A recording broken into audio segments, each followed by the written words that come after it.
Hello, everybody. If it's Wednesday, it's Warhammer. That means it's time for another episode of Warhammer Weekly.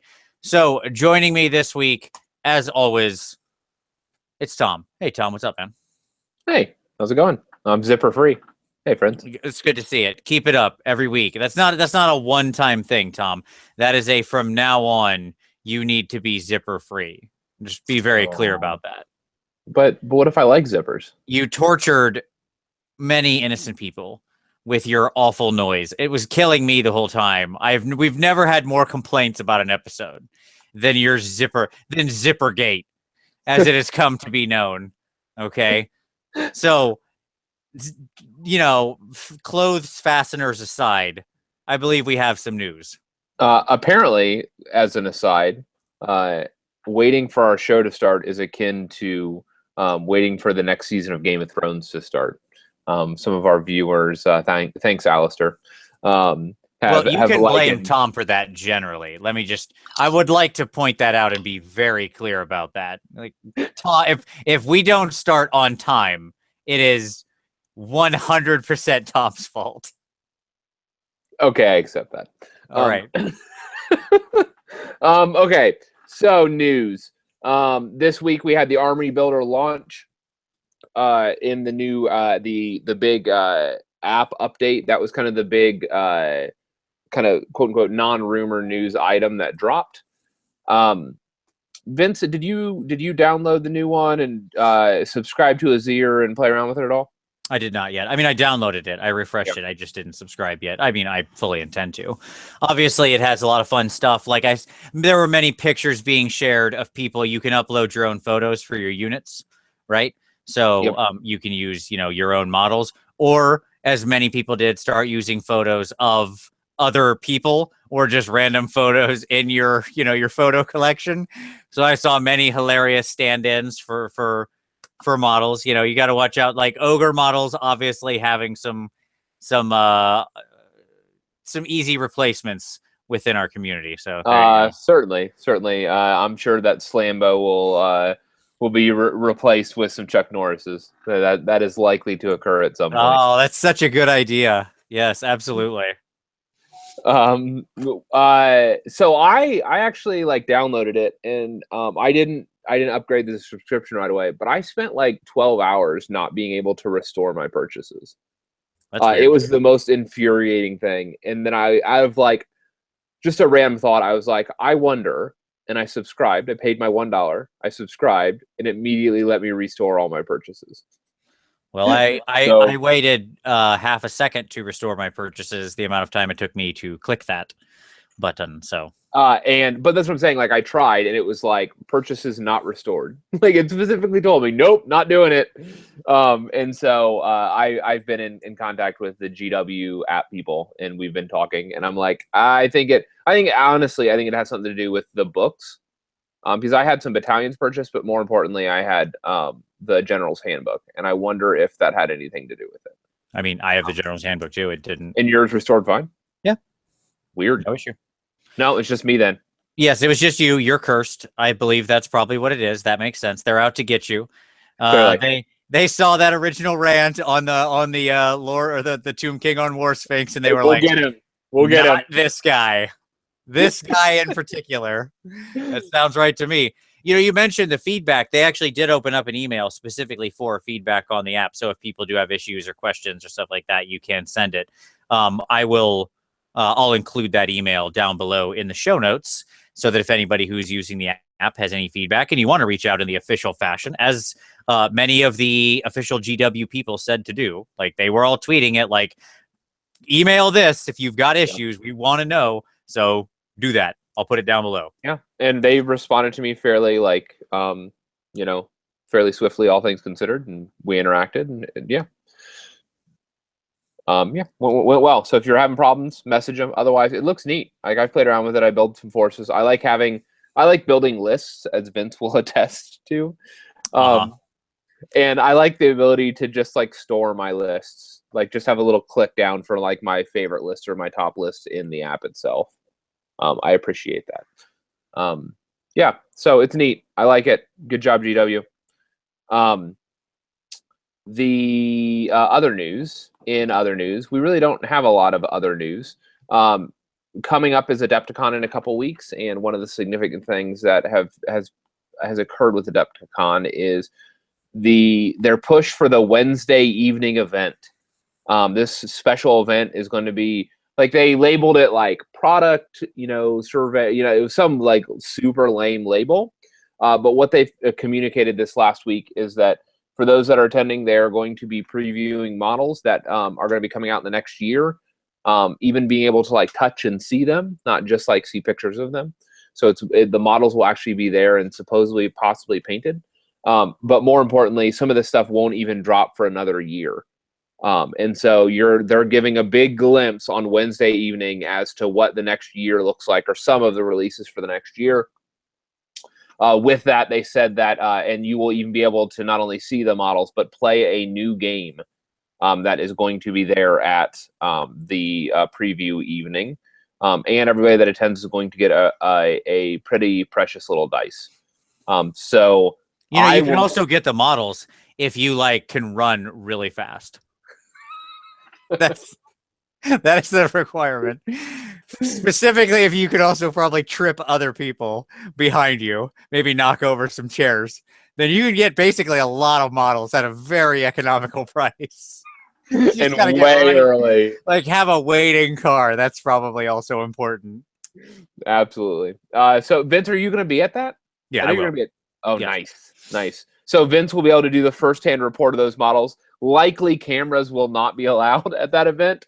So I anticipate, Vince, you're gonna have to give us your first-person perspective on that exclusive. Yeah, I mean, that's happening Wednesday night. So let me be very clear about the plans with the show that night. We'll be doing the show after if all goes well, they're doing this thing twice that day.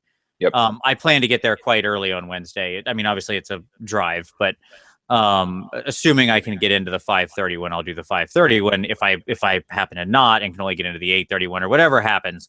So we'll need to be fluid with the show that day. So we will be talking about everything that I saw, assuming that I don't have to sign some stupid NDA or something when I walk in, which I don't think is the case. They've said that they expect everything will be spoiled, and that they're going to spoil some of the stuff themselves in the days after on Warhammer Community.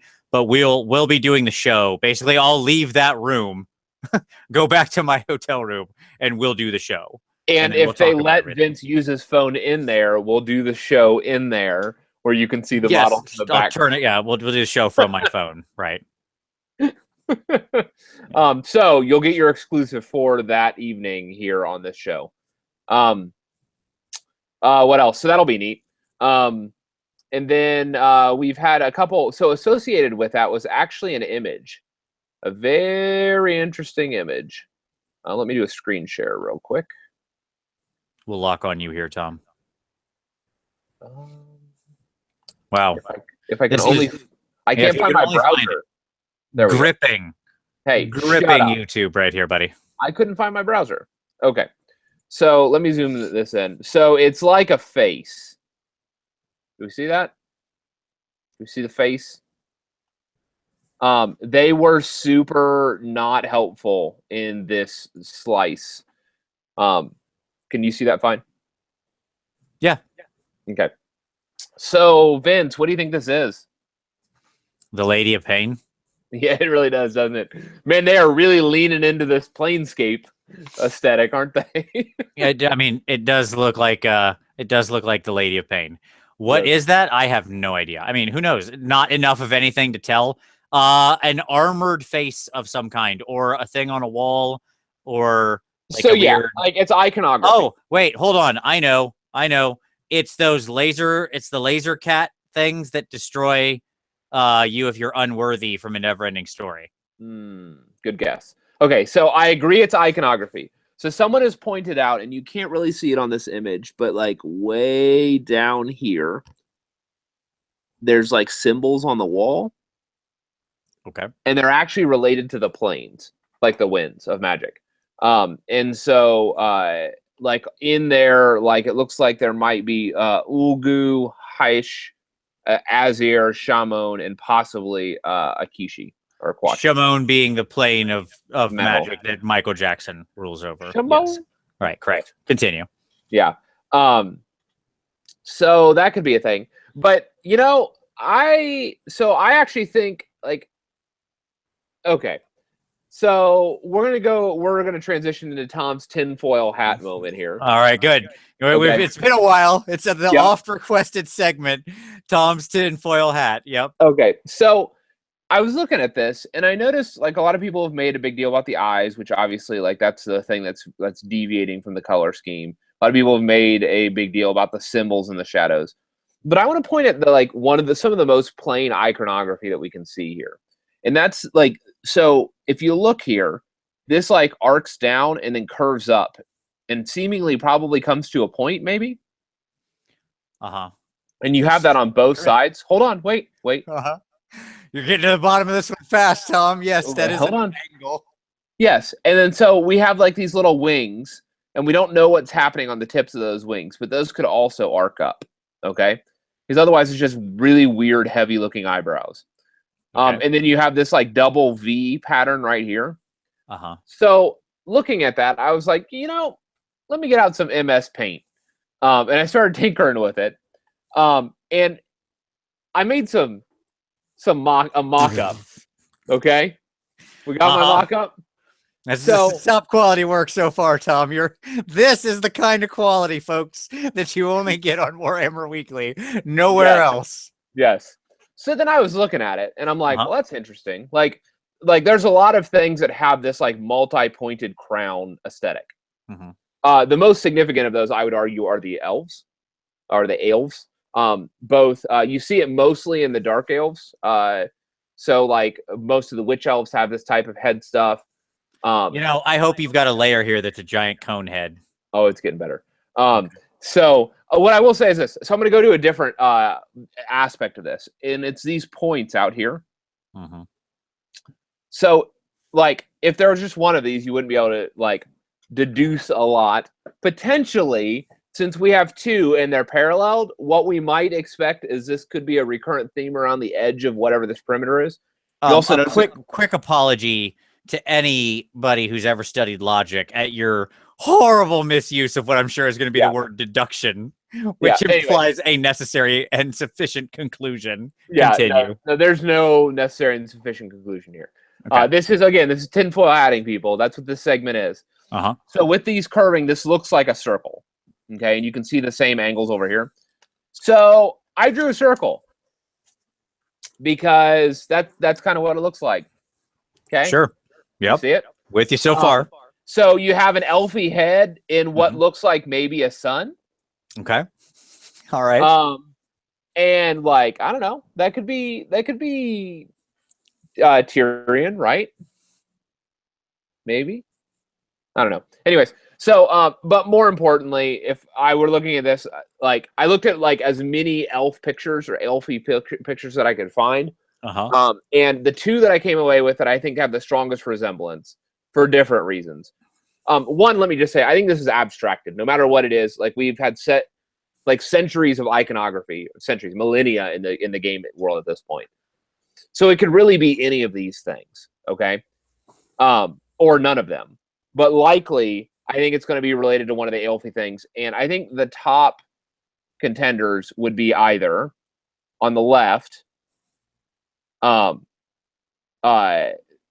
Cain, which was the avatar. This was our avatar of Cain from End Times, which was Tyrion. And so this could be some type of mutated Tyrion look. Or alternatively, you see the same kind of angular stuff going on here, multi-horns with Malekith's look as well.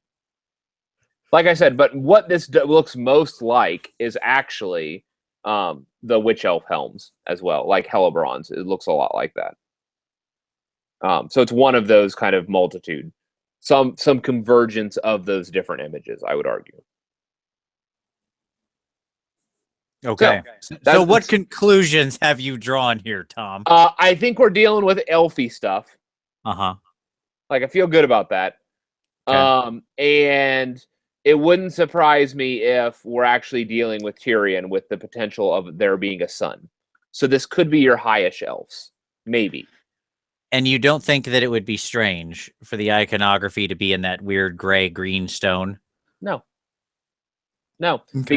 because the Realm of Life board at GW is that weird green. There's an entire board where all the buildings. This isn't the Realm of Life, though. It's the Realm of Light. It doesn't matter. Details. I don't know. Let me take that back. I don't know if that's the Realm of Life board, but there is a board at GW that has a green stone, and it's you know what I'm talking about? It has like this, the golden domes. Yep. I don't know if that's Life. I don't know if that's Light. It's one of them. Probably Life. I don't know. But I like. It doesn't matter.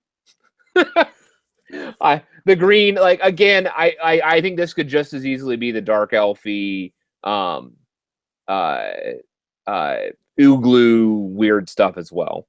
Mm-hmm. Again, I think it could be either of those, but I think we're looking at something elfy from this. So my take on it, yep, is if Tom has called something Age of Sigmar elfy, then we are definitely not looking at something Age of Sigmar elfy. That's like, if I am going to learn from history, then that is what I know is correct. What this probably is something 40K, and you know, maybe Eldar related, because you seem to be pretty good at calling those accidentally.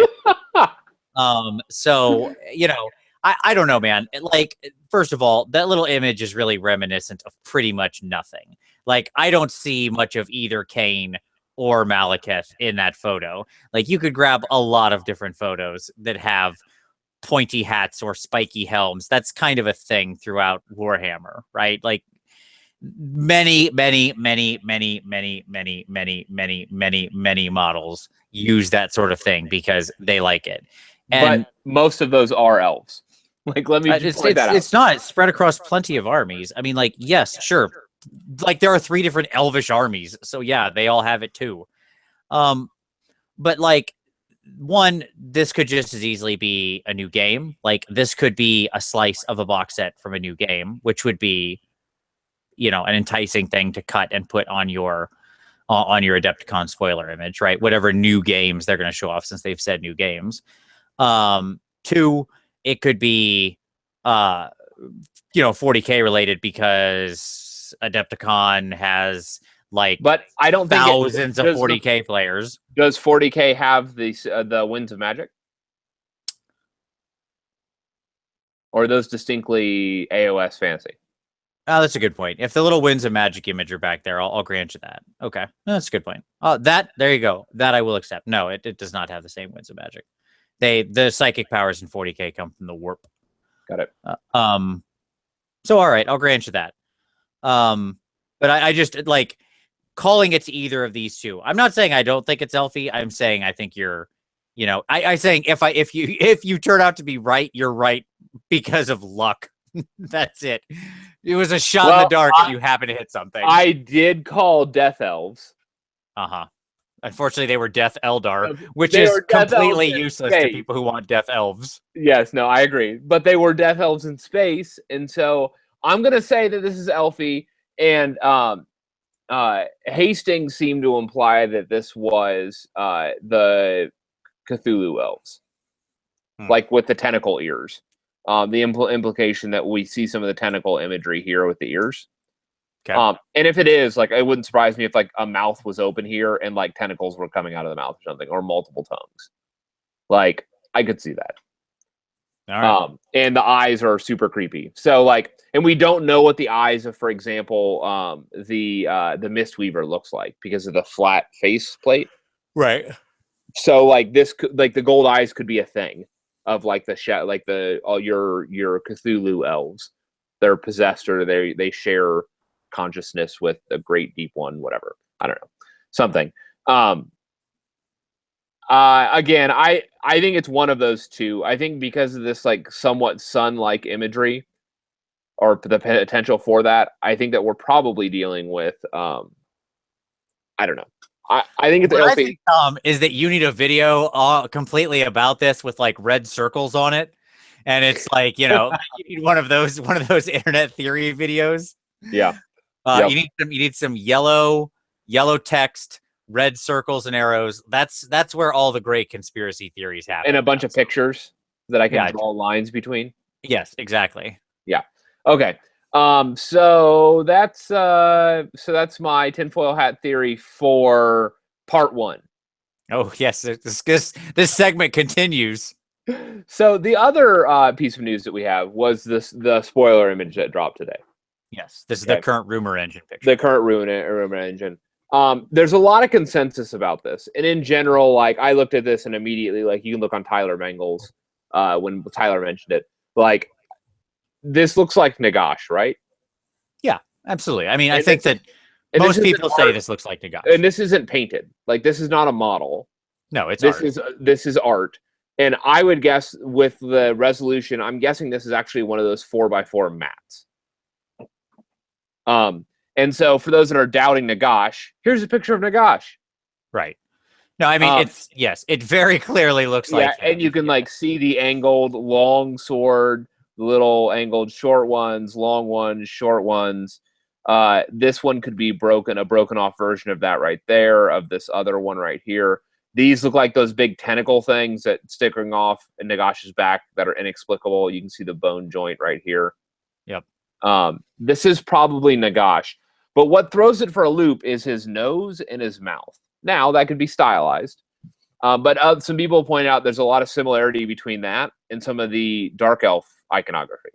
Oh, good night. You just can't get away from him, can you? No, I'm not the one that pointed this out. Somebody else did, and I thought it's worth mentioning. Sure. That it does harken to similar Dark Elf iconography that has showed up. Now, that said, man, this helm, the points, all the bone tentacle-y things that Nagash has, like this is Nagash. Yes. Like I don't know that anybody could make an argument. But what I did think though was fascinating was that like there is a tradition of this kind of death mask imagery in Dark Elves. And it makes me wonder if they're going to bring that aesthetic back at all. Well, I mean, I don't know about all that. I'll say that as somebody who's free-handed a lot of skulls, it's easier to draw and paint skulls when you don't have to do a bottom, like a bottom jaw. Yep. The skull looks cooler without a bottom jaw. So, like, stylistically, artists would just do that because it's easier to draw. Yep. Now, but like the elongated teeth and stuff like that, like there are some aspects. Well, yes, if you do short teeth and no bottom jaw, you know what you get? A dopey skeleton. You mean Nagash's face down here? No, because that has an actual bottom jaw, right? Because it's in the model. In a drawing, if you just have short teeth, it's like no, you know, that's the sound it makes, right? Yep. But if you have the long teeth, it extends the balance, and it looks right to your eye. Like that's why that image gets drawn like that. Anyways, yes, we likely have Nagash here. Yes. Now, so your guess is this is a 4x4 sort of flat battle mat mouse pad thingamajiggy, right? Yep, and that's why you have this weird, like pixelated, like impressionistic thing. That's why there aren't square. Some people are guessing like this is like a panel for a board game, like a Warhammer Quest or something like this, but it doesn't have any of the squares. Right. Where like those battle mats are just literally the image of the terrain painted on. And so like this meets all of those aspects, and you can tell this most clearly like up in these blocks, like in the actual like flagstones, that this is not a 3D image, and that this is an impressionistic. And you can also see it in the shading and stuff like that for the Yes, I think this is a 4x4 mat of like Nagash's court or something like that, or a Temple of Death. Sure, probably Temple of Death trademark. Yeah, I would say that, like, unless this is, in general, the rumor engine has meant to have been a spoiler for an actual, like, physical product. Yes. Right? Yep. Now, that isn't to say that they couldn't be using the art from a book to spoil something, too, right? Like, this could be a... Well, that's not true, because the Bloodthirster, we got an art piece. Correct, but assumingly that was spoiling a physical model in the form of the Dwarven Walker or whatever that the Bloodthirster was next. So, again, the art was directly teasing a physical product, right? This would be a little more of a stretch because if it was, say, I don't know, the re-release of a book for Death or something, right? Like a new, because we saw the Stormcast get a basic re-release of a book, so let's say anything's up in the air as far as book re-release with new alliance abilities and stuff like that. So if this were to be like one of the pieces of art that's in that book, like that would be, I guess, a way they could get at that. It would be unlike any of the other rumor engines we had seen before, but it's not like there's a hard and fast rule on this stuff, right? It's whatever they feel is appropriate. Yep. Agreed. So this is coming. Whatever this is. Yeah, whatever it is. It is a thing. Yeah. It is a thing. Something. That's our news. Super. Well, no. Let me take that back. We do have 2 events that are coming up. Yes. In the near event term. calendar. Yeah, an event calendar. In the near term, there is on April 1st in East Windsor, Connecticut. Lucky Sixes Gaming Group is there's a 2,000 point pitched battle scenario event. No restrictions. 3 games, 2 hours each game. It starts at noon. It'll end by 6:30 that evening. Entry fee is $15. Prizes are best general, player's choice, a wooden spoon, which is a consolation prize, and a beat Paul Conte prize. There you go. Yeah, so this is up in Connecticut. This is Des. Daka Des is running the event. So very cool. I'll have the link down in the show notes. If you're interested, you can go check it out. If you're in the Connecticut area, I know we got a lot of people up in that Northeast area. So go check that out. Yeah, and then the other one that was just announced today is friend of the show, David Griffin, is hosting a NashCon's Age of Sigmar GT on June 3rd and 4th in Nashville. It'll be a 2-day, 5-game event, 2,000 point general handbook, match play, army composition and points. Details are in the player pack. David has blasted this over TGA and Twitter and a bunch of other resources. We'll have the link to all the information below as well. And there is talk that Vince and I actually may be attending this event. So we are exploring that potentially.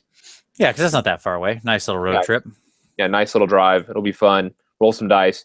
This will be probably the last event, I'm guessing, before the General's Handbook 2 drops.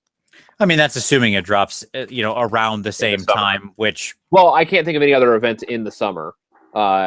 Like, your next big GT after that here in the States would be in September, in August.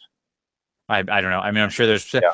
I think we're going to see a proliferation of events, coming up more and more. I hope so. And what I'll say is, if you do have events and you want us to talk about them, hey, shoot us a note, and we'd love to talk about it. Hit us on Twitter. Hit us on email. Put it in the comments. Do things. And NashCon, let me just say, like this GT is actually paired with NashCon, which is a gaming convention right outside Nashville. And so it's a Friday to Sunday gaming convention that this is a part of. Where do you think they got the name for the convention? I have no idea. Yeah, it's weird, right? It's just like our lexicon that happens here every year, which is a Lexington gaming convention here in Kentucky. Correct. Yes, lexicon. That's a thing. Very super clever. Yeah, it's actually coming up momentarily, very soon. Anyways, so yes, this is happening as well.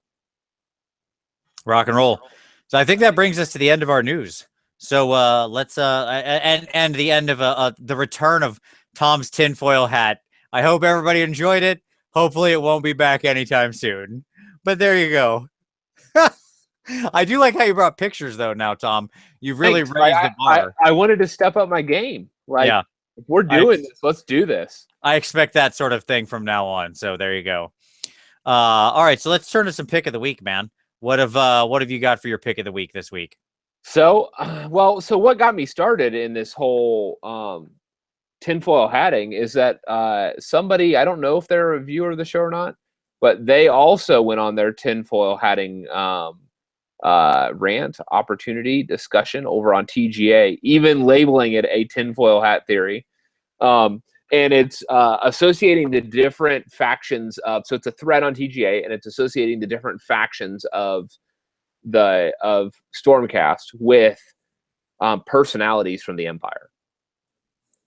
And so the actual like characteristics and visual look of certain factions actually are mapping fairly closely to, so for example, the Hammers of Sigmar map fairly closely to Volton.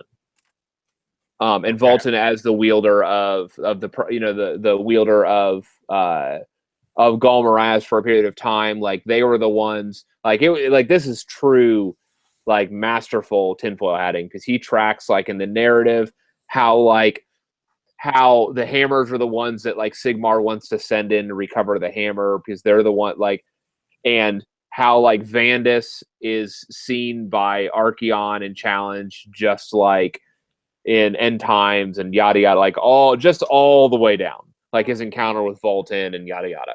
And so he actually tracks it, like, and it maps for that, and it maps for the other major ones to make like significant personalities within the Empire previously that Sigmar would have been familiar with. So like Luther Huss and all those.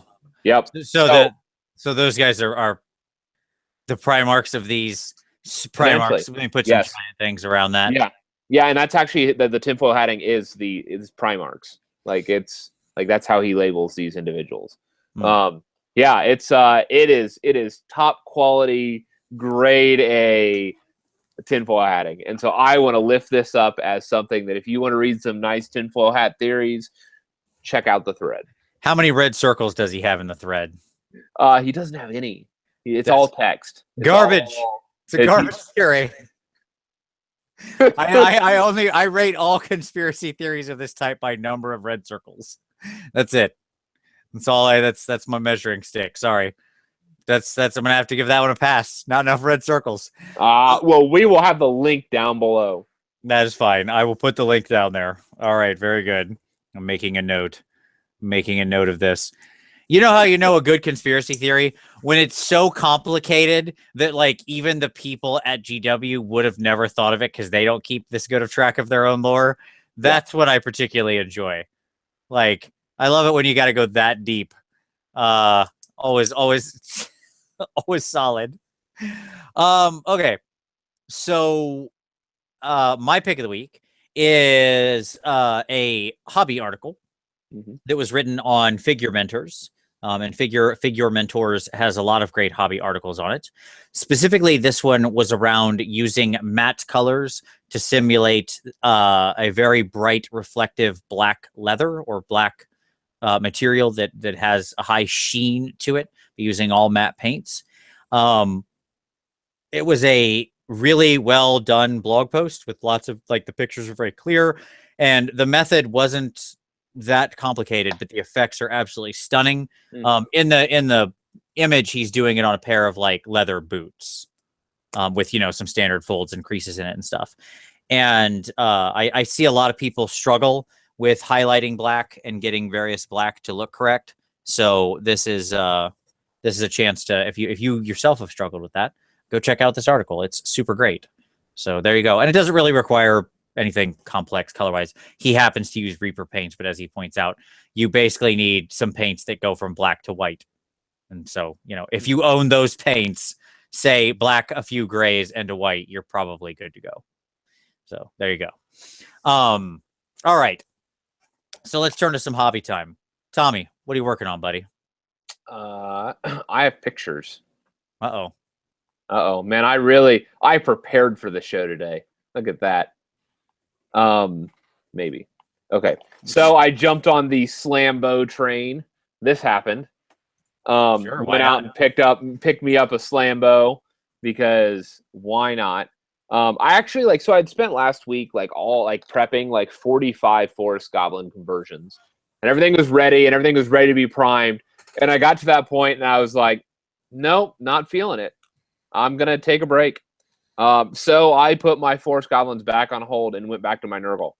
I had a bunch of pet projects that I wanted to do, and I was like, you know what? I want to do a Slambo for my Nurgle army. And so I picked up, because I also have some Zinchi stuff that like I want to use for summoning for Nurgle, to like have enslaved Zinchi like stuff. And so by my Nurgleites. And so this is going to let me do some Zinch. It's going to let me do some Nurgle. And I'm getting to do some like conversion pet project stuff. So did Slambo, worked on a Herald, got a Herald put together with this weird foot thing. I hate it, but his feet are like part of his feet are molded into there. It's terrible. I made another Herald that out of one of the pink horrors. Nice. Thanks. Yeah, and I was really happy with them. Like, use one of the Herald heads, and the head fit right there, nice, and just like cut out the mouth. That was where that bottom of the green stuff was, and green stuff the rest of the belly. And I have some additional books and stuff like that for his hands. So came out really nice. I was very happy with it. And so I may do a bunch more of these conversions.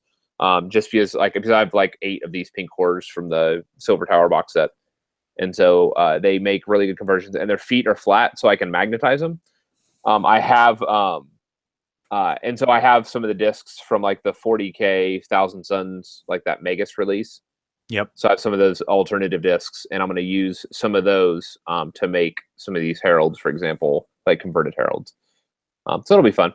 And then finally, inspired from Warhammer Online, my old Chosen, I wanted a Chaos Warrior / Chosen that I felt like represented of similar significance and for my memories playing that game. And with I saw Tyler Mangle had done a conversion years ago, probably 5 years ago at this point, and so I kind of riffed on something he had done, and I came up with my own. So and so I'm converted a Chaos Lord, and really happy with it. I'm looking forward to painting. I pulled one of the Varangard shields, so the aesthetic is similar on the blade and on the shield, and so I think it's going to end up coming together really well. Yeah, it looks good, man. Yeah, so this is what I like it. That's what the Charioteer helm, right? That's the Charioteer helm. I've sawed off the little weird thing that pops up. Yeah, this is the back piece on the priest on the War Shrine. So this is like a backplate on the priest that I cut off and then glued and green stuffed on, and then it came out really nice, and it has a lot of character. It's like the other one. I thought about replacing the blade like Tyler did, but I decided because of the similar aesthetics with the shield, I wanted to keep it. So yeah, that makes sense. They both have that cracked look. Yep, I think it'll be fun. It'll be fun to paint. Very cool. So that's what I'm working on. Very nice. So mine is rather simple. I'm just finishing up my my shaman on disc. There's his disc. He's almost done. I just need to do a little freehand on his cloak, and we'll call it a day. Nice. But he's ready. His base is all done and everything. Have you enjoyed painting him? Yeah, I guess. Like, admittedly, these guys are, over the top. They're a bit over detailed, I think, but yes, he's a very nice model. Like, don't get me wrong. He is a very nice model. I just I wouldn't say I loved painting him, but yes. He's I'm going to do like 6. I've got like 6 Skyfires next up, so I'll get to do more of the same thing. Yeah, like I can't really say that. I have like 6 Skyfires sitting right there as well. Right. So whatever. I mean, that's fine. That I've got to get through the 6 Skyfires to get to the Lord of Change. So that's the road we're on here. So that's what we're teasing here. So what was your Zinch buy-in then? Was it like 2 boxes of Zangor, 6 Skyfires, a Shaman? Yeah. So 20 Zangor. I have a Fate Master too. I have a Curseling that I had. Yep. And then a Shaman. So that gives me that little, gives me some version of that. But tight Zangor Coven. Yeah. Yeah, the Alterkin Coven, because I could use the Curseling as like a stand-in for the Zinch Sorcerer Magus or whatever if I wanted. Did you see Mangle's conversions that he did for this?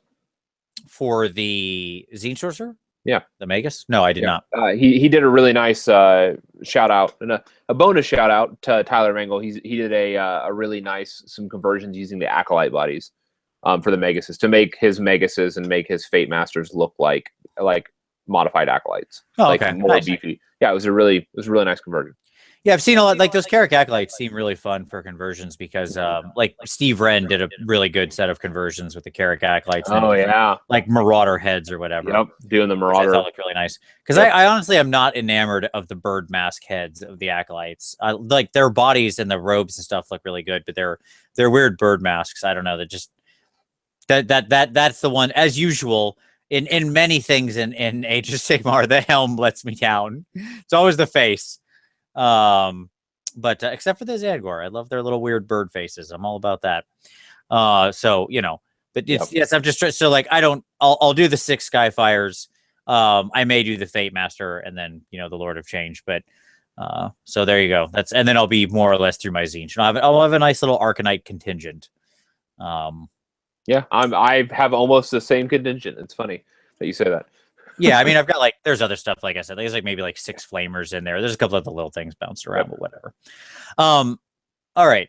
So let's get into some feature stuff. Let's get into the feature segment. Let's do it. So Tom and I, we had originally Nico was going to join us, but then he couldn't. Yeah, and Nico just had a new baby enter the world, and that's why he's not joining us. So congratulations to Nico. Thumbs up, man. News item we missed. Yeah, there you go. Nico had a kid. So congratulations, buddy. And he's so we rescheduled. Nico's gonna be joining us in the future, and that's no problem. And we'll discuss all sorts of fun stuff. But in the interim, Tom and I were talking. And, one thing that is to me the ultimate strength of Age of Sigmar is the flexibility of scenarios. And so I thought, we've designed a lot of different scenarios for Mordheim, etc. And we have a set of principles we sort of follow. And so I thought it would be fun to go through our sort of way that we think about designing a scenario, how we go about it, and then actually do it.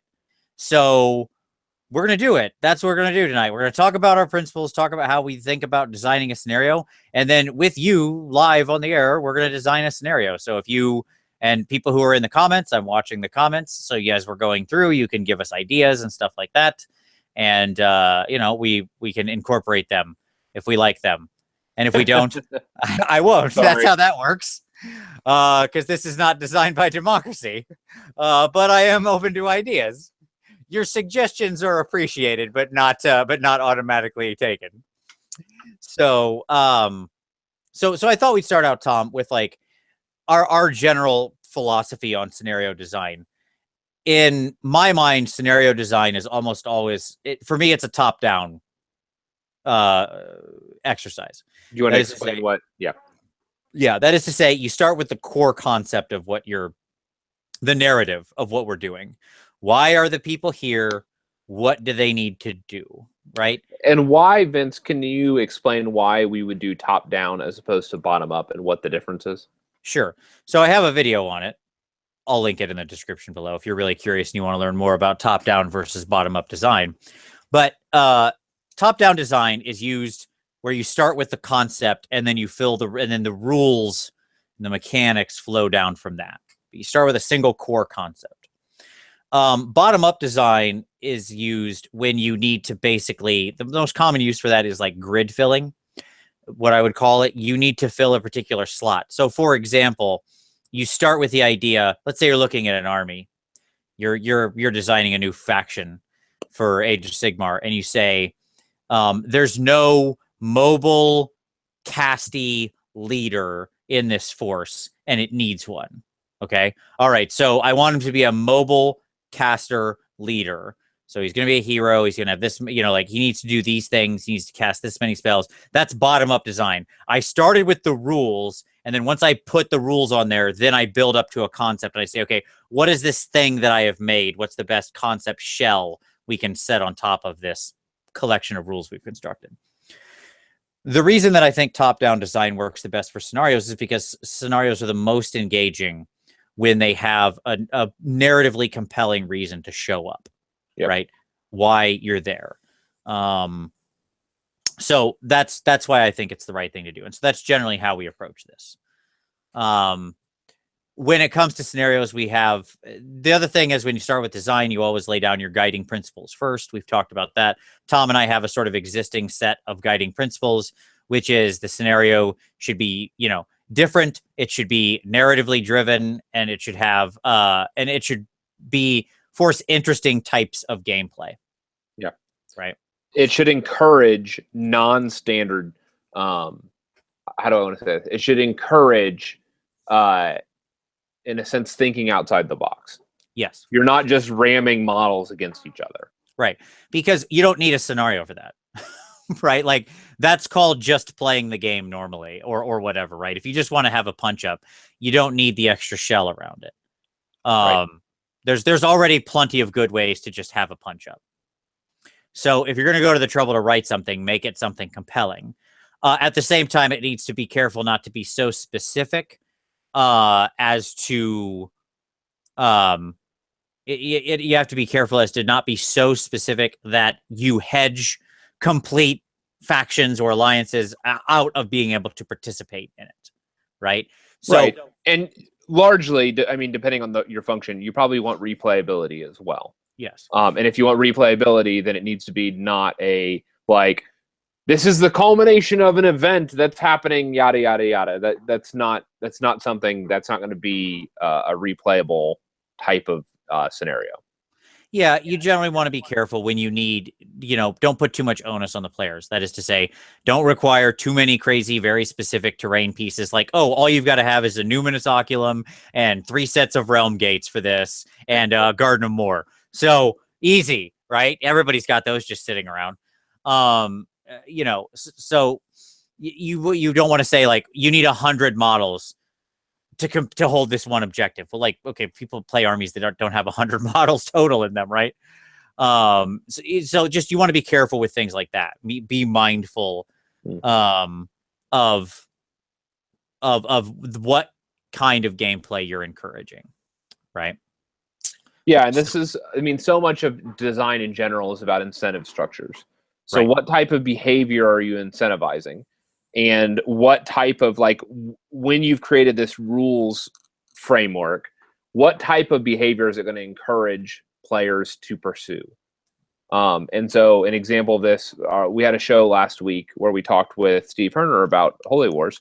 And there were some comments that he made where, like, he's like, I never saw a player do that, Tom, in that like castle up in the corner and use those choke points. And it's because the way that the tables had been designed, they encourage certain styles of play in certain areas. And so again, it's incentive structures. Be mindful of what you're incentivizing players to do. Yes. All game design is behavioral economics. Like people will respond accordingly to the incentives that you give them in a, not necessarily in a logical fashion, in a logical or illogical fashion, depending on how you set up your inputs. So try to be mindful of them. Yep. All right. So I don't know. Are there any other core design philosophies when it comes to scenarios? They should be fun. That was my next one. They need to be fun. If this is record keeping, if this is who can do nothing the most by like camping an area, all that's none of that's fun. We like to roll dice. We like to respawn. We like to remove models from the table. Right. Exactly. You don't need to worry about, you don't make it too laborious. It doesn't need to be overly complicated. Like it's fine. Just make it simple, make it fun, make interesting things happen. Yes. Does that sum it up? Yeah, no, that's good. Okay. So let's talk about the scenario that we schemed up already, our top-down concept before the show, which, and I am calling this the raid of Aberfordshireton, because that's funny to me. The raid of Aberfordshireton, the wealthy town of Aberfordshireton, is a new settlement in the mortal realms and a great store of weapons, armor, and supplies. It also sits on a strategic position with a potent watchtower overlooking a magical river and a realm gate. Okay, so that's the basic premise. There's going to be 3 locations that people have to take. So what I'm going to do here is I'm actually going to screen share over to the screen where I'm working on this, and we're gonna fill some stuff in, Tom. Let's do it. All right. Okay. There we go. Okay. All right. You see that okay? Yes. Word makes for great viewing. Continue. Yeah. Super exciting. I know, right? So I don't have any pretty pictures for this because this is called raw design, folks. That's what this is going to be. So there you go. Raid of Aberfordshireton. Now, so when I think about the map in my head, Tom, looks like this. Okay, let's do a fun thing here. Okay, we're gonna get a shape. We're gonna grab a square. There you go. I need to get some more space. Hold on. Boop. Okay. Square. Let's make that a different color, like green, because it's a table. There you go. Awesome. We're doing stuff. Now we need three things on here they're going to take, right? Yep. They're going to take 3 objectives. 3 objectives. And so what you're going to want to do is whatever these are, you are going to want to position them in such a way that deployment it's going to incentivize engaging all 3 points to varying degrees. Like you don't want to put 2 in one starter zone and 1 in the other starter zone, because that creates an incentive structure of that, like much of the movement of the table will be determined at the very beginning of the game if you do that. So what I know we need here is we need an armory, okay, which we're going to call A. Ooh, that's a tiny little letter. I'll fix that in a moment. What?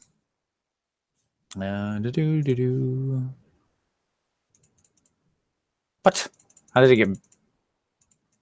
Whatever. A for armory. That's as big as that A is going to get, apparently. We are going to use let's make a little tower. So this is going to be our watchtower, which is W. Yep. And then we're going to need a small little building, right? Which will be our outhouse. Yes. This is the supply shed, right? So we need the little house. There you go. There's our little house for supply shed. There we go. Okay. Cool. So now we got our 3 little things. So let's talk about where we're putting them on here, Tom. Okay. So part of where you're going to put these are going to be dependent.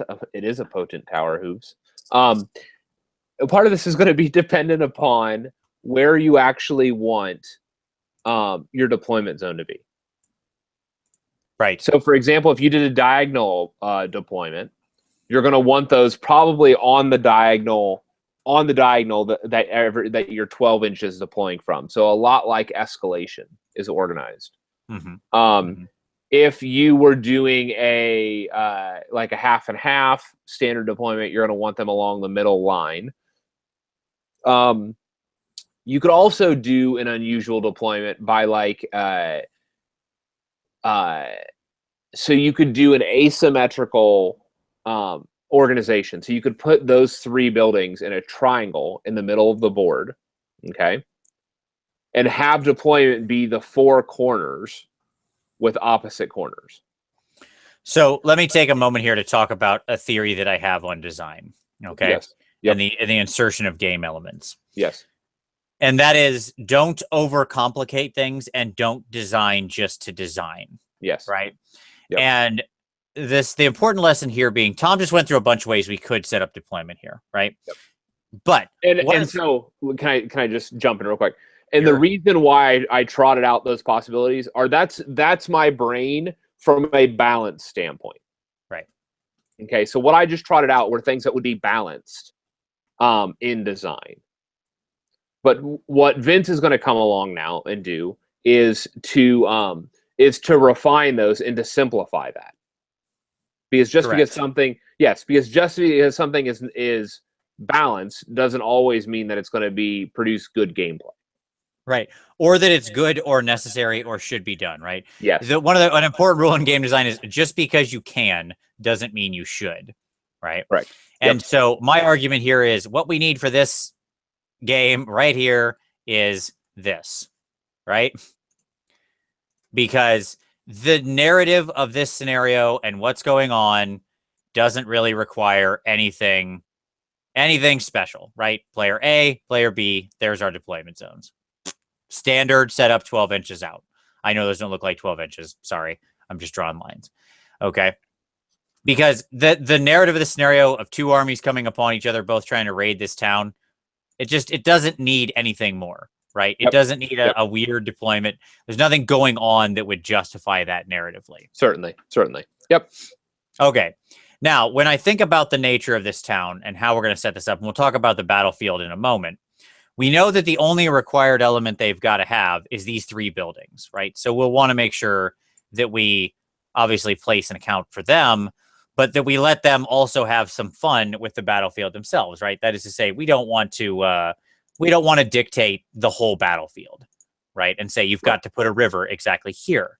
You've got to put this exactly here, or whatever the case. Right? Now, there is a place for that type of scenario design, but that's not what we're going for right now. Right.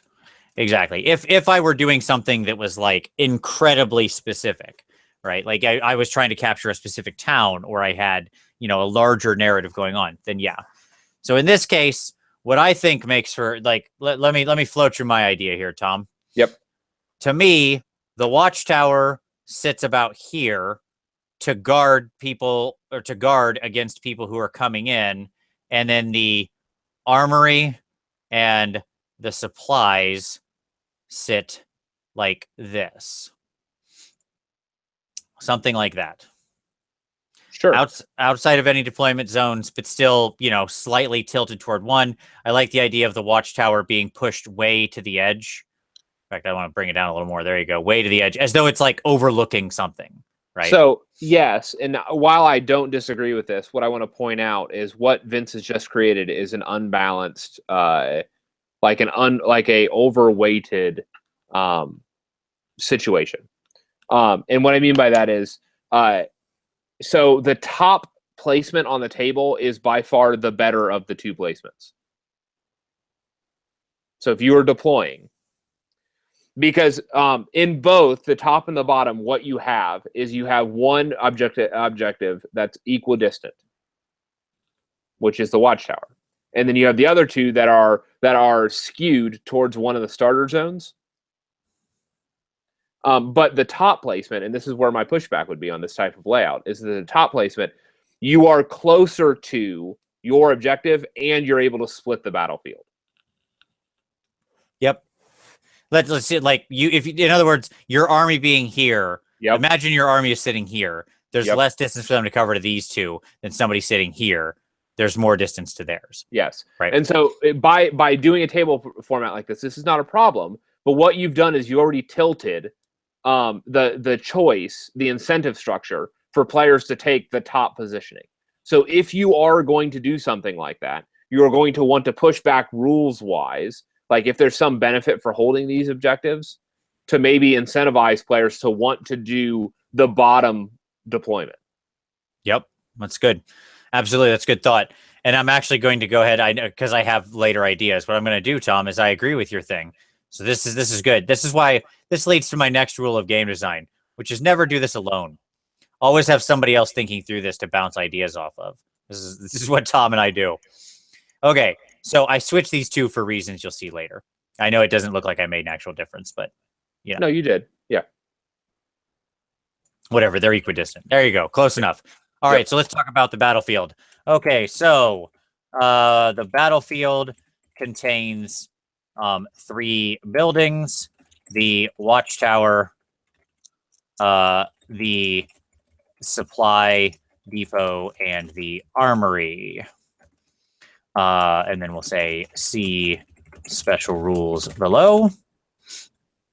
The battlefield may also contain any other terrain you and your opponents agree on. Yes, there you go. And make sure that terrain is down on the table before you choose sides. Yes, absolutely. Well, yeah, that's standard rules, but yes. Yeah. And then normally what I would do now is I would go grab the standard scenario text, right?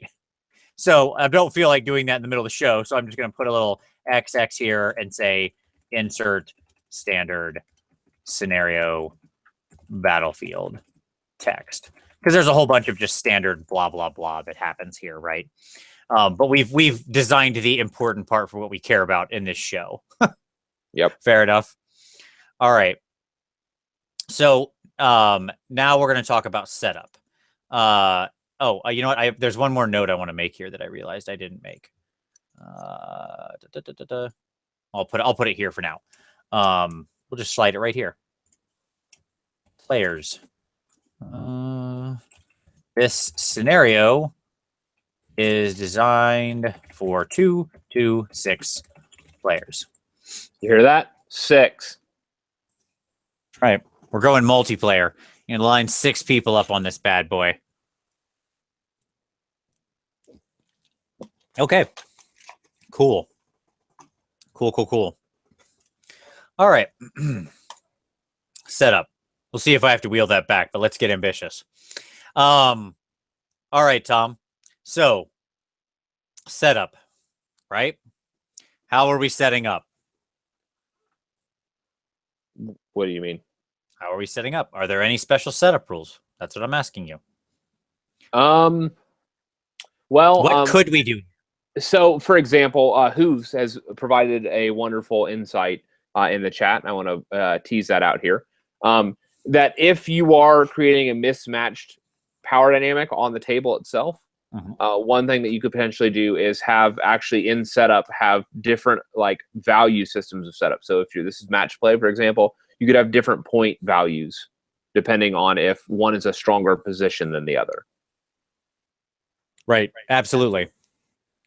So if you've got a player who's starting in a naturally advantageous position, they could have less points. If it's more disadvantaged, they could have more points, and so on and so forth. Right? And you could also, it wouldn't have to be points. You could also play with things like leaders, behemoths, artillery, all of those things. You could tweak any of those numbers as part of this balancing.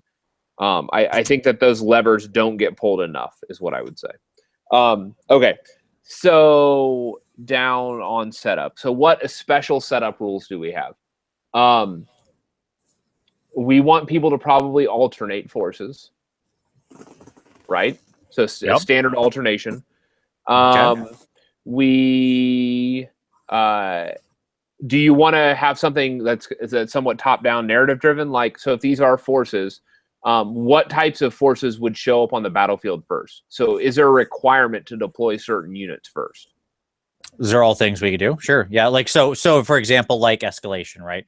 Where you say this type of unit, then this type of unit, then this type of unit, right? Yes. Well, no, you could, with escalation, you can deploy any of the units. It's just where in the battlefield they get deployed. Yeah, that's fair. That's fair. Which what I'm actually saying is that like your scout units have to show up first. So no one can have, whatever. That's not a lever that we can pull really in AOS. But you get the idea. Something along those lines. Your leaders head the column, so one of your leader models has to drop first or something. Sure. We could say you're trying to take the town, so you cannot set up with your entire army off the table, right? You must set up at least one unit or something like that. If your army has the ability to set up off table, i.e. Stormcast's ability to set up in the Celestial Realm, right? In Skyr. Yeah. Sure. Yep. You must set up at least one unit on the table to something like that. Like that could be fine because you are raiding the town, right? This is assumed to be taking place when both sides have shown up at least in some degree to raid, right? Certainly. Okay. So let's keep this simple. Let's say setup is as per the Age of Sigmar rules. Like again, normally I would go grab all those rules and just insert them in here, but I don't feel like doing that at this exact moment.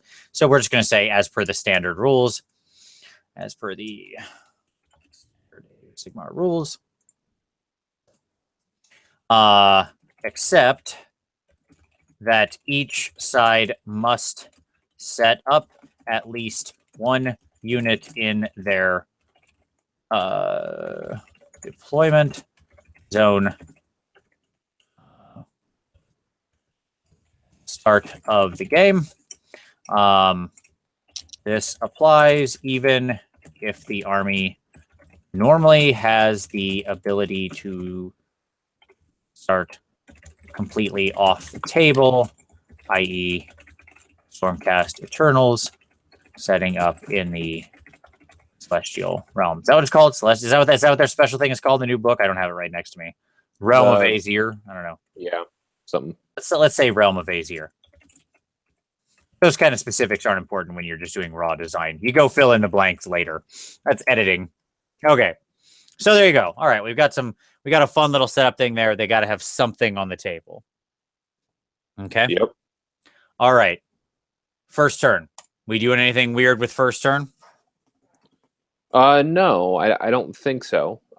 Because you want, and the way that we're kind of laying this out, you want your incentive structure to actually be on the battlefield. I think so. I don't know. What do you think?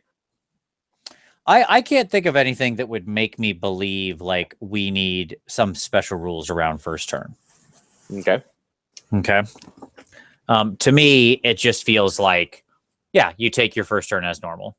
Now, do we want to incentivize anything about like early? So, like in the first turn, you may want to say something like, so I mean, maybe this would be in deployment. Like you could potentially say, this is going backwards a bit, but we could have said something like that unit that has to be deployed automatically occupies, like they deploy garrisoning one of the, like their closer objective. Sure, we could do that. I don't want to do that because I want them to have to rush the buildings. Sure, and that's fair. But no, you're absolutely right. That could have been another way we could do it. Like you have to set up with one, and it has to be in a building, right? Yep. Which could lead to interesting situations, depending on those buildings' placements or other terrain, etc. Certainly. Yeah, I can't think of anything off the top of my head.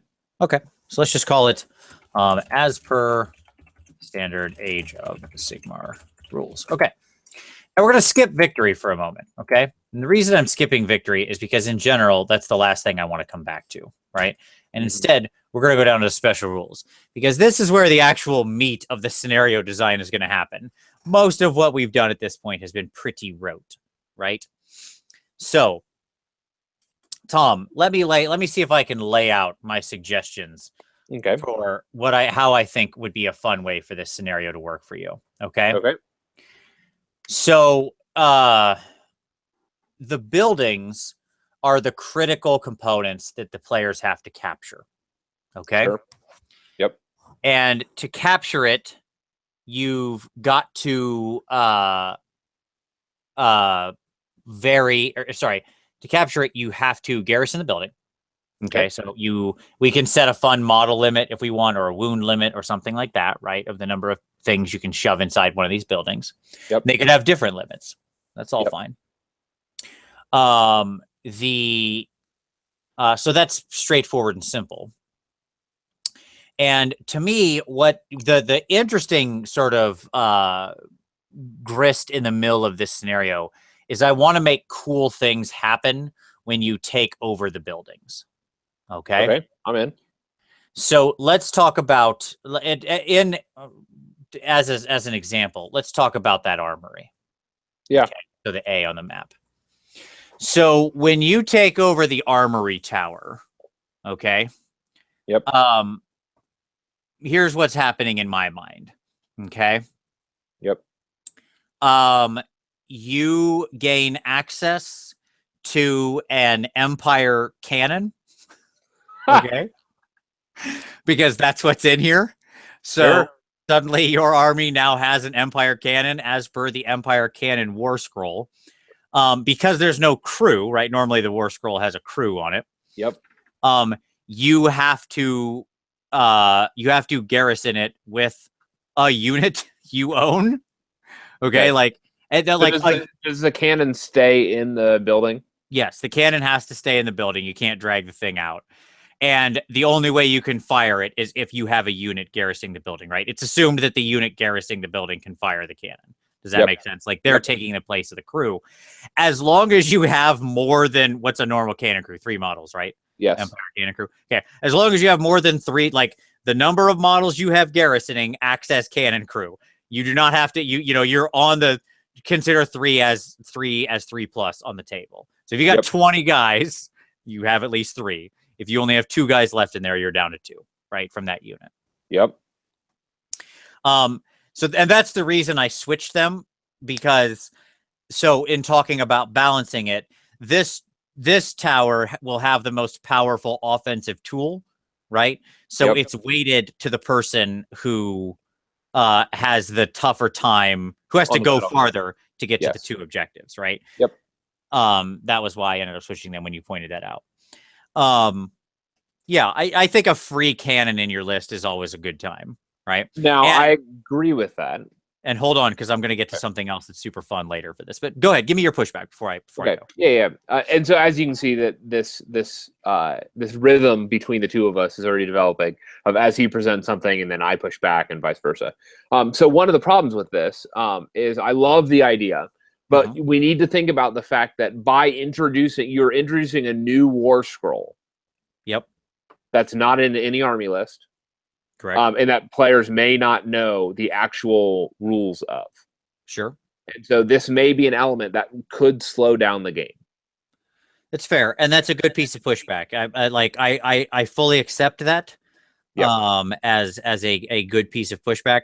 I think in this case you are both right, and it is worth it.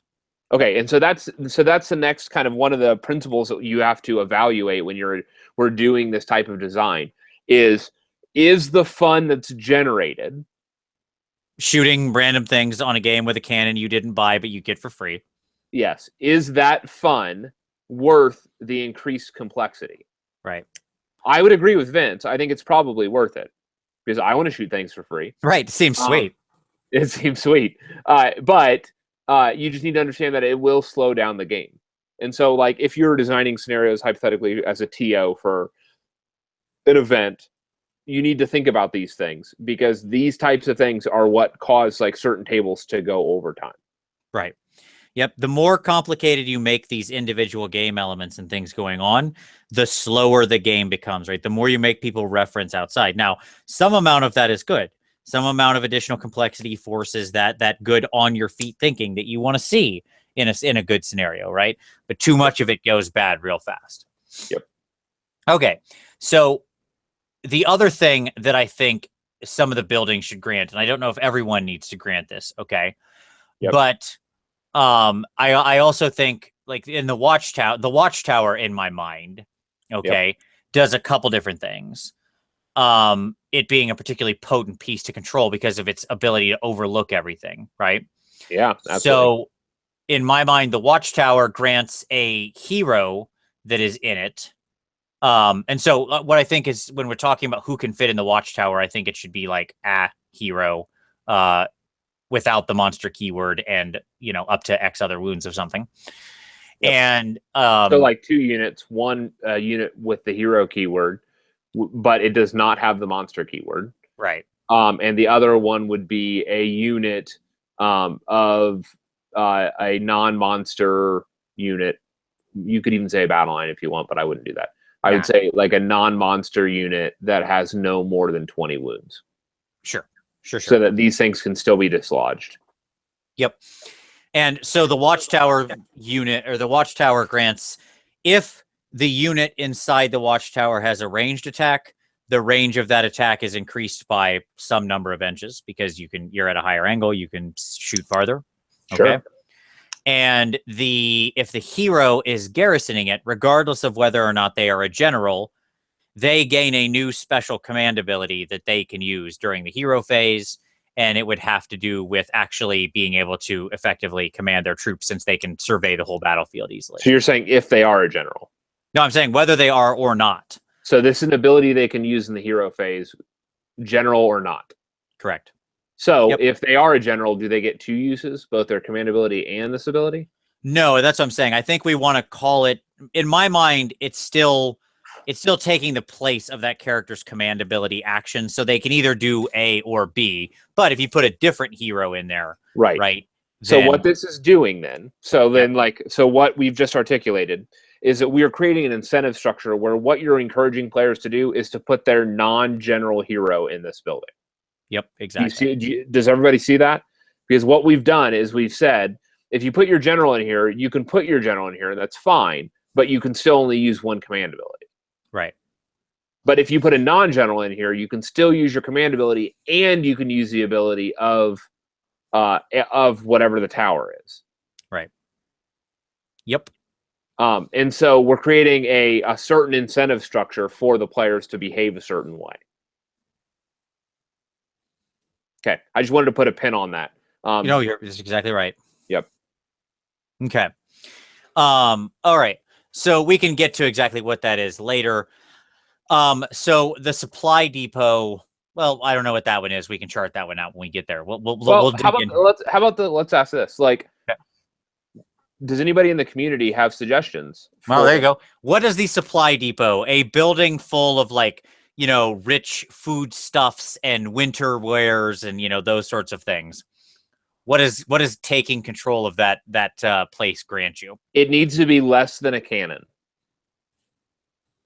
Indeed, it needs to be weaker than a cannon. I think we are ahead of the community in the recording. So as you get ideas, post them in the comments, and we will come back to them in a couple minutes. Yep. All right. So now, Tom, let me talk to you about the other fun thing that I have an idea for here. Okay. Okay. Hit me. These buildings can be destroyed. Go on. Mm-hmm. Oh, yes. Because I love me some destructible buildings, right? Yep. Okay. So here's my concept. You'll have to play with the numbers, okay? Okay. My concept is this. The buildings can take damage from any attack against them that has a rend of at least -2 or better. Okay. Okay. We could also, if you don't like the rend capability as being the thing, you could say from an attack that deals 3 damage or more, right? Like a single attack that deals 3 damage. A single attack that has the potential to do 3 damage or more? It has to be, yes, resulting in 3 damage. So like a D3 damage attack, if it hits and does 2, doesn't scratch the building. If it hits and does 3, it does. Okay. Right? So we need to work on wording. And I'm fine with either of those being the pin. Okay. Like I don't have a horse in that race. I don't care. Whichever you think. So as a Nurgle player, I am it looks like the chat has just now caught up. As a Nurgle player, I am sensitive to the fact that I have no rend. Sure. And so in that type of world, as a Nurgle player, I would have to get the side with the cannon. Yep, so that I could actually blow. I would have to be able to have the cannon to blow up the other buildings. And now you see the second use of the cannon. Yes, indeed, my friend. Oh yeah, already on top of that. Absolutely. Okay, so let's jump back real quick, and we now have engagement from the community, because we're in the future. And what the suggestions are so far is one being granting additional wounds from hooves. I don't know what that means. Maybe to the unit that's occupying it, possibly. Sure. One is a Slaanesh toy depot, which I can only imagine some of the benefits that would grant for morale. A cannon-proof something. I like this. Because what this does is this is creating cross incentives. So standard left, excellent idea. You want to create cross incentive structures that are at odds with one another. And so that's interesting. I don't know what that looks like yet, but that's something that we should probably talk about. Okay. Heals D3 wounds in the hero phase to a unit within 3 inches. John Brennan Markham, that's an excellent idea because that taps into the resources idea of the foodstuffs and stuff like that is in this storehouse. Reactions, medical supplies, yep, that all fits in that. And then X amount of victory points of each turn, a unit stuffs its face. And so units could, for example, choose to not participate, to take any other action. Maybe in the hero phase, a unit decides to raid the foodstuffs. to build on Who's idea. They raid the foodstuffs, and you gain an extra bonus victory point each turn. Sure. If that unit does nothing but eat stuff. Sure. Because clearly holding these buildings is going to get you victory points, right? Yes. Some number of victory points every round. So maybe you can double down your victory points by raiding the foodstuffs each turn. By filling up your belly. Yep. So Vince, what do you like? Well, I kind of like a lot of that stuff. I like. Do you want to Taco Bell this? The why not Taco Girl it? Why not both? Yeah, exactly. Okay. And what I mean by that is maybe we do something like this. It grants you the ability to do one of three things in the hero phase. I like it. Yes, you get to choose. I like where you're going here. You can either utilize resources to heal a nearby ally. Right, which is sometimes useful, but not always. Many armies won't have, if you're full of a bunch of 1-wound models and heroes that aren't near this building, you got no one to heal. Yep. Maybe you could do something like... but that's just one option on the table, so I'm okay with that. Yeah. One could be a unit that is all units garrisoning the building. If they, in the hero phase, they can choose to take no additional actions for the rest of the turn, which means they do not participate in combat. They cannot use ranged attacks. They can't use spells. They can't do anything else. And you would want to trigger this at the beginning of the hero phase so that they couldn't pull shenanigans like use spells and then trigger this ability. Right. And so you'd say at the beginning of the hero phase, they make this decision. If they make that decision, they can raid the foodstuffs. They double their victory point gain for occupying this building. Yep. And that incentive will be enough to not need to cannon proof. Because now you have the cannon player that is now incentivized to destroy the double victory point gaining building. And when that cannon does destroy that building, and it will, what this means is that if a player has devoted that, they will, over the course of a game, if they hold it for 2 turns, for example, they will gain the same amount of victory points approximately as the player who held the other ability for the full game. And so so if people play their parts correctly, you will have almost the same amount of victory point earned across both buildings. And then the other thing that you might want to do is say troops within, or you can grant battle shock immunity for all units within 6 inches of this building. Okay.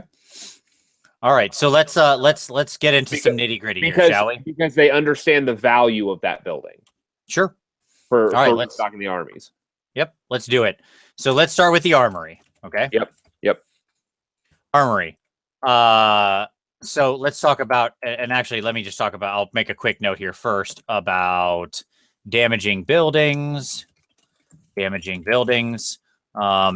building may only suffer damage from a single attack that, are we saying that does 3 damage or more? That does 3 damage or more. Yep.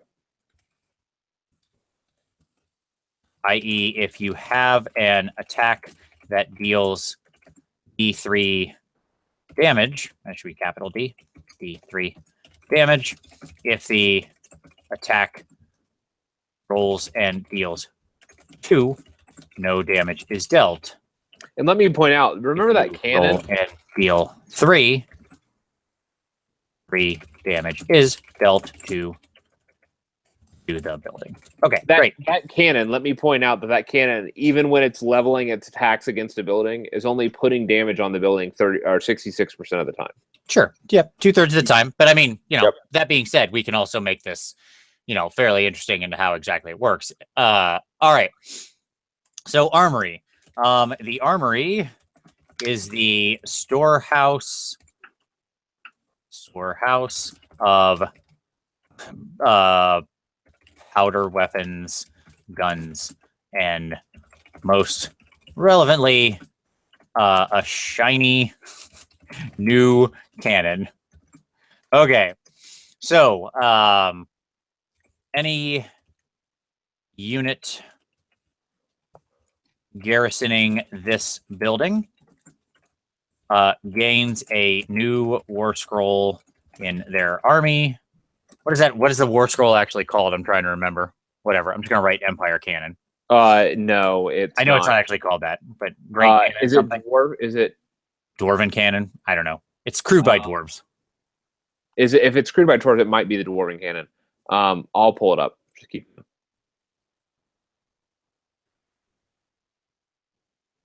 That's fine. Okay. Any unit garrisoning this building gains new war scroll in their army. I'll insert that name. XX. Okay. As long as it is just cannon. Okay. Well, there you go. That's quite simple. Yep. Okay, a cannon. Did we decide how many wounds each building has? I'm gonna get there. Hold on. Okay. We're gonna do that all. We're gonna do that all in a moment. Okay. As long as an army has a unit garrisoning this tower, that unit may fire the cannon, acting as the crew. The number of crew is decided by the number of models in the unit garrisoning the building. Any models over 3 count as 3. Let's see. If the unit decides to fire the cannon, they may not use other missile attacks at shooting phase. Also during that shooting phase. And let's see, what else do I need to cover here? I think that's it, right? You get a cannon. Yeah. Congratulations. Yep. Go shoot stuff. Okay, so now we're going to do this, Tom.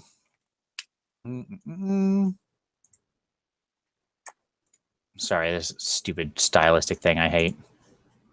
Okay, there we go. All right, so now we're going to say, call this wounds. That's what they're called. The armory. How many wounds does the armory have, Tom? The armory has because it's just a storehouse for weapons. It's going to be it's a smaller building. Let's say it only has 6 wounds. Okay. So if the enemy has a single cannon, they could theoretically destroy it in 1 shot. Mm-hmm. See, I'm going to push back on that. I think the number needs to be 8. 8. Yeah, and the reason I say 8 is because it needs to be. This building should be out of range of being knocked down by 1 cannon. Sure. Okay. I'll buy that. Yep. Okay. 8. And then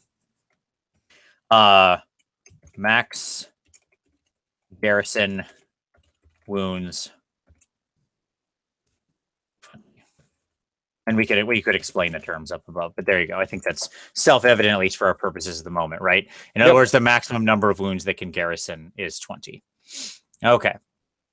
That could be 2 units of 10. That could be whatever, right? So we don't care as long as no more than 20 wounds is in the building. Yeah, that's fine. Okay. I wouldn't do that. I would say that each unit, like, because you can do a hero and I would say a hero and a non-hero unit. The non-hero unit cannot have more than 20 wounds. So do we want to say no? Actually, let's just do this. Monsters can't garrison buildings.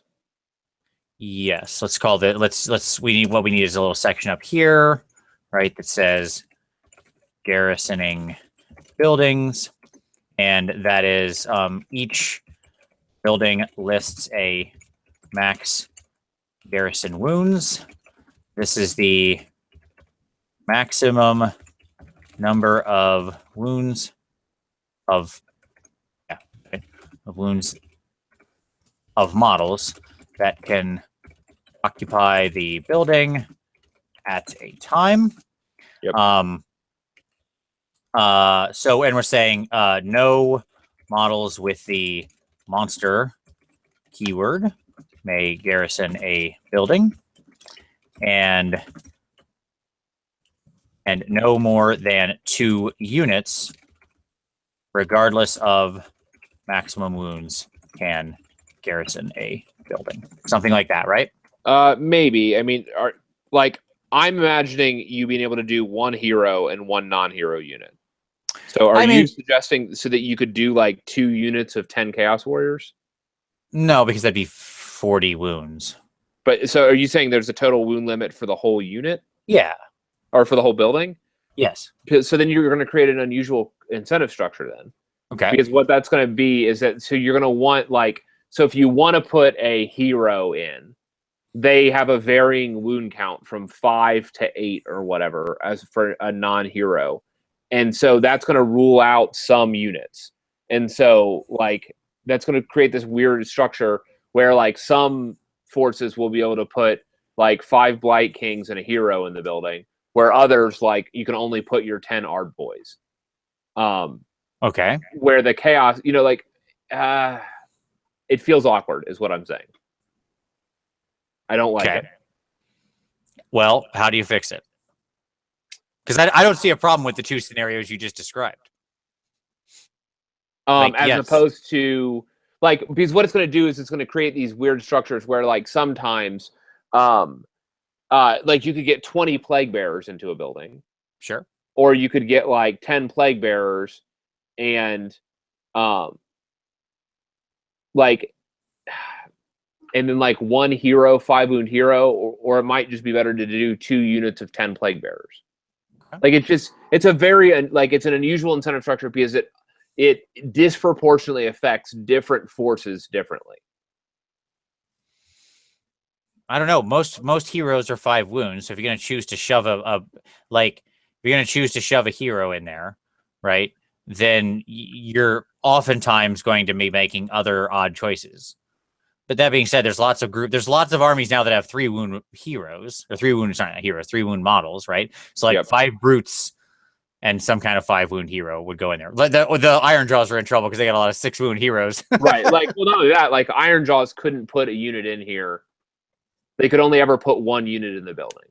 Sure. Because the minimums of both the wounds on the heroes and the wounds on the 15 to 20 wounds per minimums of all the other units would mean that they can never put more than 1 unit in a building. Right. Which, I mean, yeah, seems good. They're giant orcs. Well, and that's fair, but I want to highlight some of these incentive structures. Sure. That are unusual, that will kind of disproportionately affect certain units differently. That's fine. For the moment, I'm going to keep it like this, but we can come back to it and when we're going back through again. Okay, so now we've defined these 2 things. We've got the max garrison. We know how that works. We know we can't shove monsters in there. All right, we're good. Let's go back to the buildings. Okay. Sure. So next up, we have the supply depot. Yep. Wounds. This one I'm down with 6. Because this is like a log cabin, right? That's what's in my head. This is not a heavily reinforced building, right? Am I alone here? I want to jump back to Standard Left had just made a comment that he suggests that he argues that putting units in the buildings offers no enhanced gameplay and it's not needed in the scenario. I disagree with that. And let me put a pin on this. And there's a reason why I want to talk about this.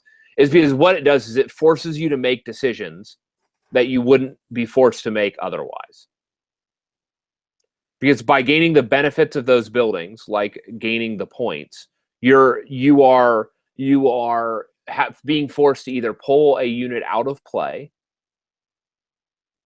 or to severely hinder a unit and not have the mobility to leave that strategic point easily because they have to de-garrison the building. Right. And so, but having people garrison building actually does have a strategic, or it does have a gameplay value, because what it does is it forces you to make decisions that you wouldn't normally be forced to make, and it forces generals to think outside the box. That's different than just put bodies around a single objective within 6 inches of it. Those are 2 very different things, right. And it's changing the level of commitment in order to hold a point. And that's why we're having garrisoning as the decision point for these buildings. Okay, continue. Okay, nope, that's fair. Okay, so I feel like the max on this building is the same, unless you feel differently. Seems On which about building? On the supply depot. Yeah, that's fine. Seems about the same number of people can fit inside this building as I picture it in my head. Yep. So the supply depot is rich with food stores, winter clothing, and all sorts of wine and drink. Yeah, good stuff. Good fun things are in this building, right? Okay. So let's see. At the start of the hero phase, if a player has a unit garrisoning this building, they may choose one item from the table below. Okay. Yep. All right. Okay. So now let's talk about what those are. To me, this is a D3 roll. I don't think you want to go more complicated than that. Okay. Oh, so they're not choosing which one. Oh, yeah. Sorry. Yes, they choose one below. I'm saying 3 options. Sorry, not D3 roll. 3 options. Okay. Yep. Sorry, in my head, 3, and when I'm doing this, just becomes D3, but no, just 3 options. So option the first, okay, is what do we want to call it? Like something, the healing thing. Let's chart out the healing thing first. What is the healing thing called?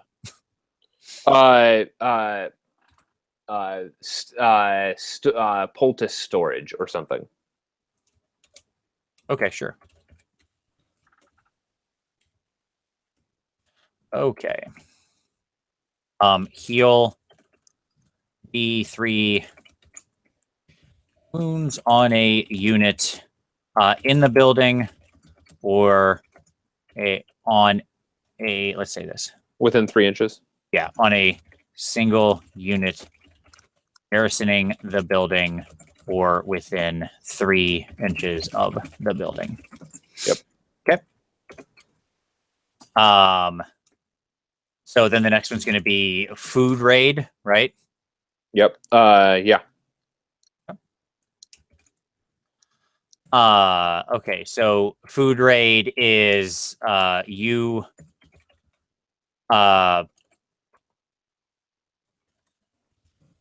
unit garrisoning the building may take no other actions this turn in any phase, but you gain 1 additional victory point.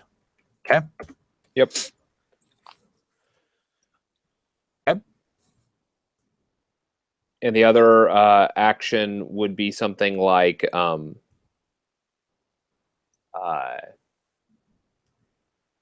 what was the third thing? I got to scroll back up. It was battle shock immunity. Oh, yeah, sure. Battle shock immunity, yes.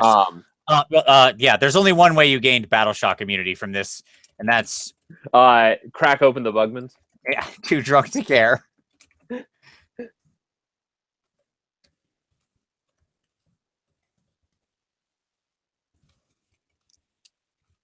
Battle shock until your next hero phase. There you go. Boom. Yep.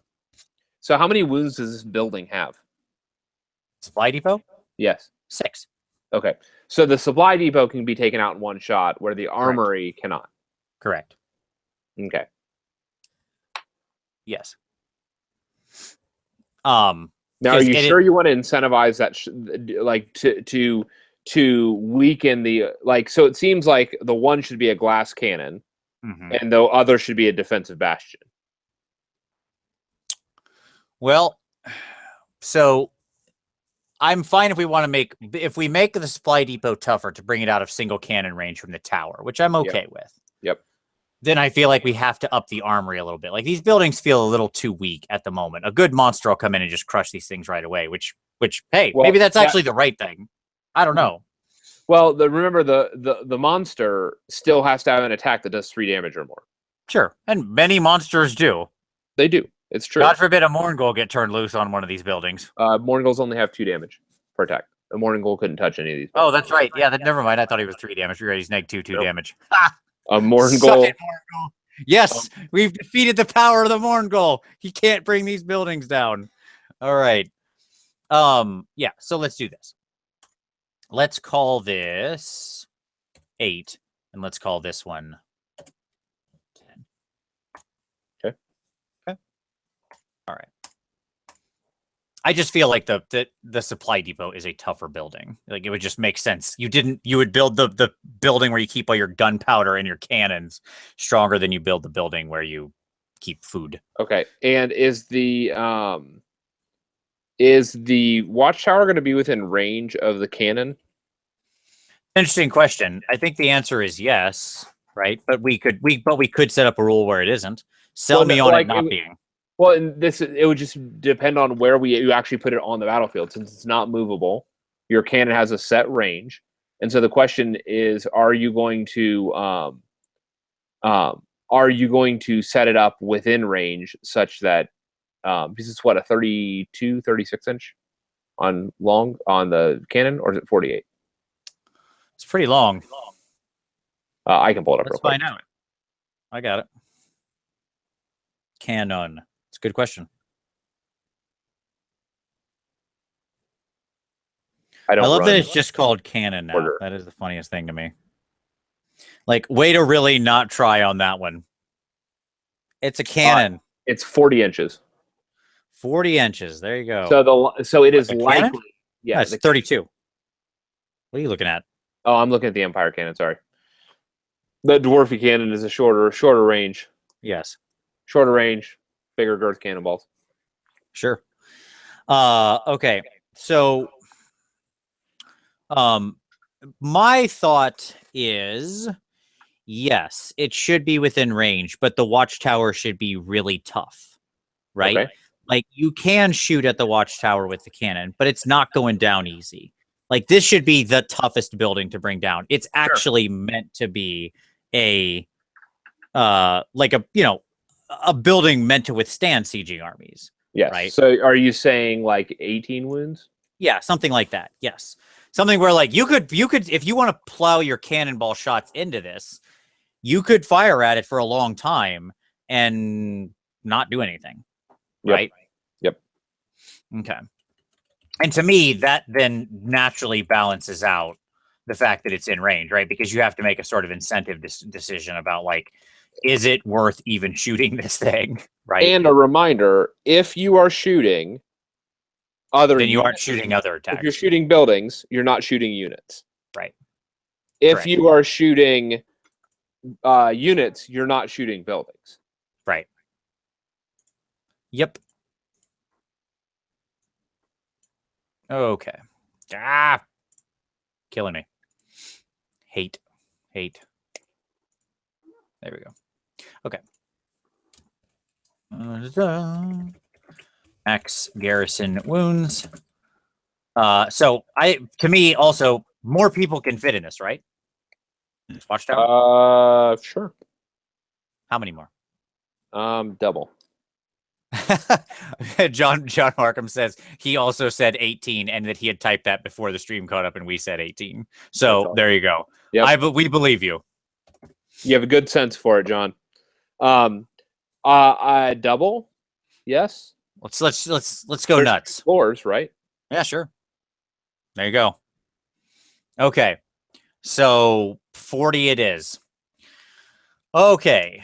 The watchtower is a defensive structure that oversees the defensive bastion. Nice word. I like that. Bastion that oversees the small village and the surrounding realm. Okay. So,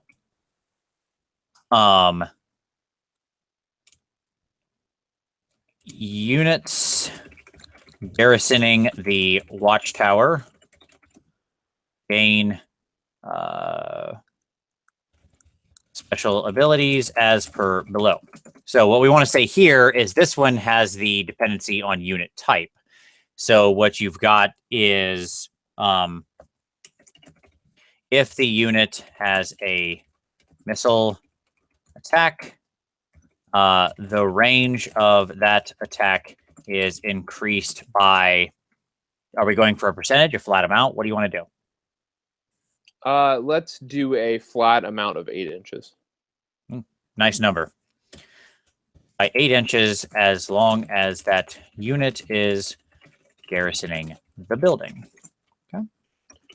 Do we want to grant any, like, so for example, for garrisoning buildings, right now you're just going to get the +1 cover bonus. Right. Do we want to grant any additional ability for garrisoning a building? Not really. I don't want to make this. I don't want to make it so you can't pry people out. You know what I mean? Okay. Yep. I just wanted to check. No, it's a good question. It's one that bounced through my mind, but I didn't voice it, so I'm glad that you said it. If a unit has the hero keyword, they gain a command ability they may use during the hero phase. Yeah, even if they are not the general, no hero may use. Heroes are still limited to 1 command ability per hero phase. I probably need to clean that up. Just whatever. That's good enough for now. That's not good rules writing, but that's okay. We know what it means. They may use during the hero phase. So then we want to do this.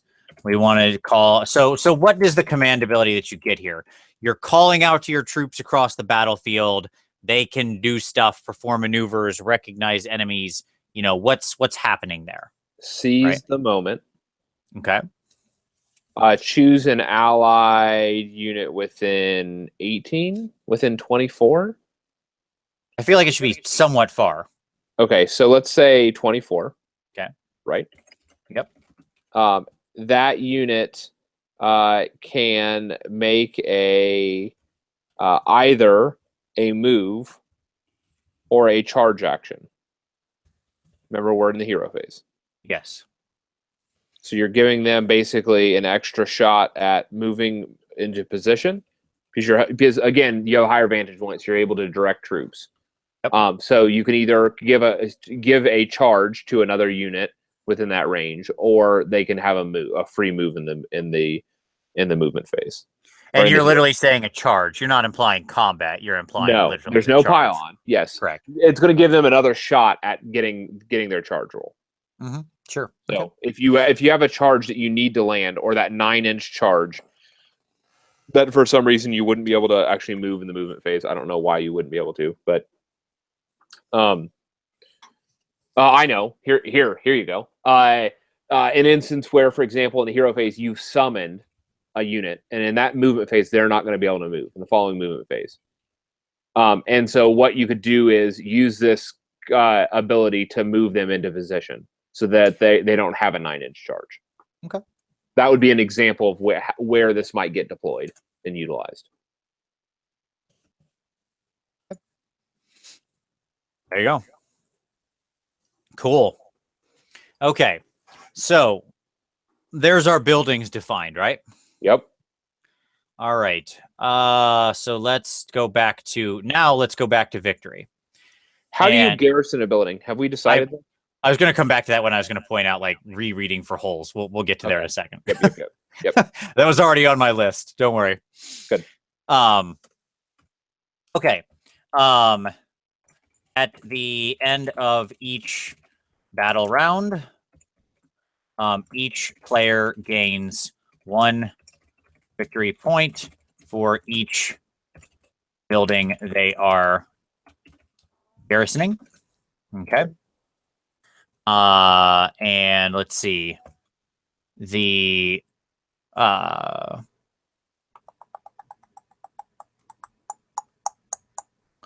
Okay, so, and then in addition, the player gains 2 victory points for each building they destroy. Huh? That's a one-time benefit. One-time benefit, yes, because you can only gain that once, and then the build. Well, I mean, you can gain it once per building, but I would just. I think that's too big of an incentive. You want to do 1 point for each building they destroy. then I feel like you don't want to destroy the buildings. See, No. I like the cross incentive here is like, if I destroy the building, I gain 2, but I'm also removing my ability to gain future 1s in that, right? Because I could go knock you out of it. You may not be able to reasonably spread your force across 3 points. And so what the incentive structure then is you are always going to want to destroy the building of whatever building they are occupying that you do not have fortified. Okay. So you're always going to be incentivized to do that. But you're going to be less incentivized if you think you can take and hold that building. If you kill a building and grant 2 for blowing that building up, the likelihood of you being able to sit in that building for 2 additional turns is unlikely. For 1 additional turn, with the possibility of 2, it's going to incentivize you to at least consider not destroying it if you think you might be able to occupy it. If you can't occupy it, the right answer will always be to destroy it. Okay. Again, this has to do with how long you think you can hold a building. Sure. Yep. Okay. I'll say that's fine. I'm still not sure of it, but I'm willing to. I get where you're coming from, and I'd be willing to at least say, yeah, let's roll with that temporarily. Okay. Yep. So now talking about garrisoning a building, how do you garrison a building, right? Yep. When I was thinking about this, and that brings us to a good final step. Well, not truly final, but one of the last steps when you're designing a scenario, right? Is to go back and read and think logically through this. Like, have I defined all of the things that I need to define, right? Am I covering all my bases? Am I explaining how everything works properly? And no, I don't think we actually defined it well enough how you get into a building, but I also don't want to add a bunch of, crazy extra weight to this, right? Okay. Yep. So to me, the answer is a unit garrisons a building if a model from the let me throw out an initial idea and you poke holes in it. How about that? Let's just talk it through. Yep. If a model from the unit, you may choose to garrison a building if a model from the unit moves into contact with the building during the movement phase. During the movement phase. So actions that are taken as if it were the movement phase is going to trigger this. So hero phase movement. Sure. As long as it says as though it were the movement phase, yes. I don't have a problem with that. I don't think so.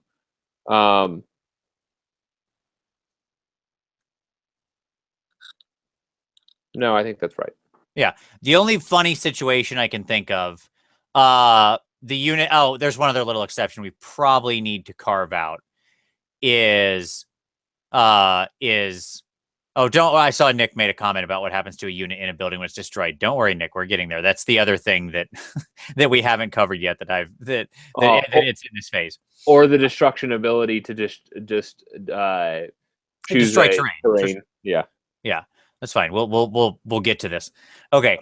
The only funny thing I can think of is like some weird conga line where the one guy touches the building and he just sucks up the whole unit, right? Because he plays tag and then everything gets sucked in. But so at the same time, want to say like the entire unit must here it is. No, this is my point. Yeah. This is the opposite of the other situation, right? I look at that situation and I go, well, that's weird, but I don't care. Right? It's not worth writing special rules around. So you don't think something just simply, the unit must be within 6 inches of the door? No, because sometimes units have really big footprints and just, weird stuff. Like then you're going to get you're inviting these arguments of like, oh, well, your brutes can't quite fit within 6 inches. You got one that's like, it's too much. Like, just let a guy touch the thing and they're inside the building. Who cares? The restriction that does make sense to me is you cannot garrison if you are currently as long as you have one model touch the building in the movement phase and that unit is not within 3 inches of an enemy model. In other words, they're not in combat. Okay. See what I'm saying? Yep. Okay. Yep. That's the simple way to do it. If they're free and clear, then yeah, we abstract it. You all just ran in the building. Who cares? Right? Like, yes, it's fine. But if there's a threatening unit. Correct.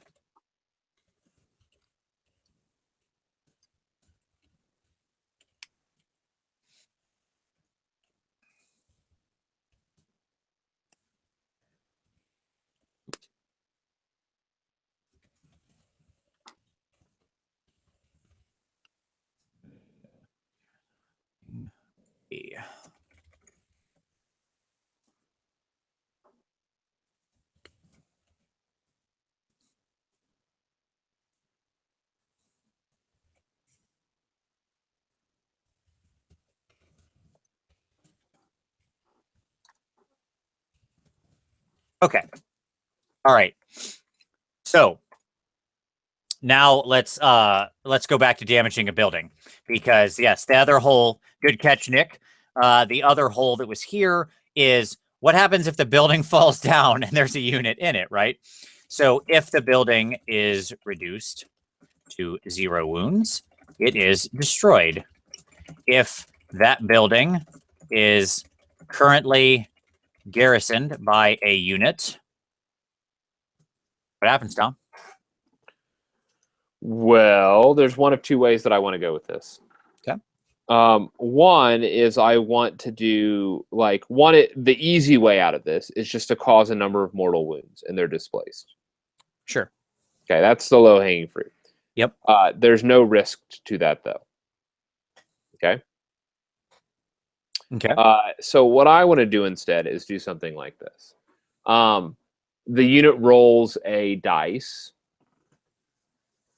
On a 4-up, they survive the collapse and take a D3 mortal wounds. So say that again. Roll a dice. Each Okay. unit that is occupying, roll a dice. Uh-huh. On a 4+, that unit survives the collapse and takes a D3 mortal wounds. Okay. On a 1 to 3, remove the unit as a casualty. Holy crap. Wow. Those buildings are dangerous, man. Again, you could just do mortal wounds, John Brennan Markham, but again, there's no risk there. You could do it. That's a good idea. Nick has a wonderful idea. Do a dangerous terrain test per model. Actually, I like that better. Sure. That's the better one. Then it's just the model is removed, right? Yep. So basically, what it is make a dangerous terrain tester. Roll a d6. Roll a dice for every model in the building. On a 1, that model is removed as a casualty. That's actually the better way to do it. That's an excellent call out. Then it's completely wound agnostic. Yeah, it's wound agnostic. It's about the overwhelming nature of the building, and you're going to take casualties no matter what. And you also have that risk, that possibility of losing that hero. Yeah, that's the better way to do it. Is the dangerous terrain test. That's good. I like that very much. And as we all know, real ballers don't fail dangerous terrain tests. That's what that boils down to. Be'lakor laughs at dangerous terrain tests. Indeed. Okay. Let's see. Anything else we're currently forgetting? I think. And we've said that you gain. We've done the we have the victory points. Yep. Victory. We'll have to define actual win conditions. We've defined the victory points, but we haven't defined what's a major victory and what's a minor victory yet. Yep. We can come back to that. All right. Is there anything else looking over this that we are missing from our first draft here? Not that I can think of. Okay. I mean, I think we've covered our bases fairly well. Okay. So let's talk about major victory and minor victory. All righty. You win a minor victory if you have at least 1 more point than your enemy.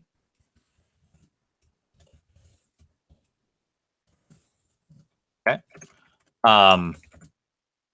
So you're saying, well, let's define major victory first. Okay. Generally, minor flows out of major. Yeah. Major, I would say, is that you beat your opponent by more than 3 points. Okay. Since it's all kind of based on the on this concept of the buildings and holding them and stuff. Yep. Okay. And it's based on 3 points, and so that means that you will have had to have destroyed a building and kept them off other points. Okay.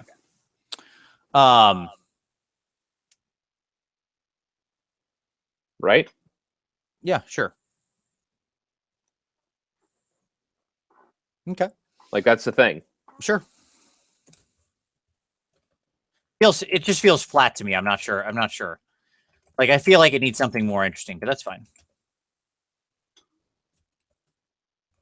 If at any point you have more than 5 victory points in your enemy, you automatically win a major victory.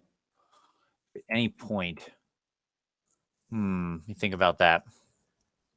Let me real quick here. I want to say something. I want to. There was a comment that's interesting. So Standard Left said, he said, of course, only my opinion, but this sounds too much like a simulation, like old fantasy battle, than more abstract Sigmar rules. I'll say, yeah, I think that there is some more fun simulationist things here, but I think when I looked at this scenario and the concept of it, of like taking this town again, looking at it from that top-down perspective. That's one of the reasons why I wanted to garrison the buildings and stuff like that. I wanted those things to feel real. So it is the feel of scenario. We've got this weird town that is sort of a harkening back to that old world feeling. To me, that's just something like it's thematically, it's tonally consistent, right? You have a town that feels kind of old worldish, that's dealing with elements that feel old worldish. And so having these rules that are a slight homage to that is all tonally similar, right? Like there's a consistency there.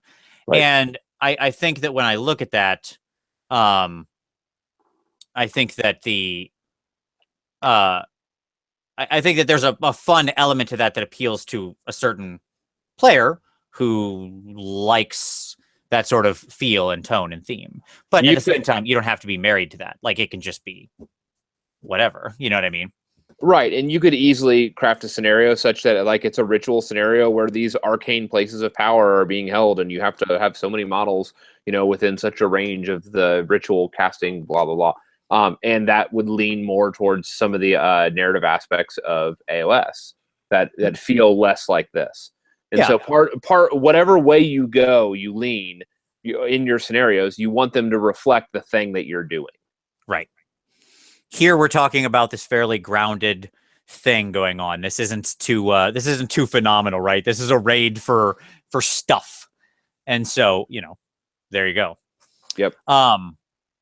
So Nick has also provided a possible alternative. You'd said that feels a little bit too flat for victory points. He suggested that you only gain victory points on like if the unit survives that's looting survives the game to the end of the game. So is it the units that are accumulating victory points and not the player? Because that would be what you'd have to do is you'd have to track how many victory points each unit accumulates. I feel like I want these rules to more or less fire and forget. You know what I mean? Like by that I mean my problem is that gets into the weird bookkeeping thing of like I've got to have tokens following them around and stuff like that. If they did it, they held it. GJ, good job. And yeah, I think Nick was there. You go. So Nick was just speaking in the case of looting, like the looted building. But again, I totally could see that. Like, I'm not saying Nick is coming out of left field. I think that's a perfectly reasonable way you could do it.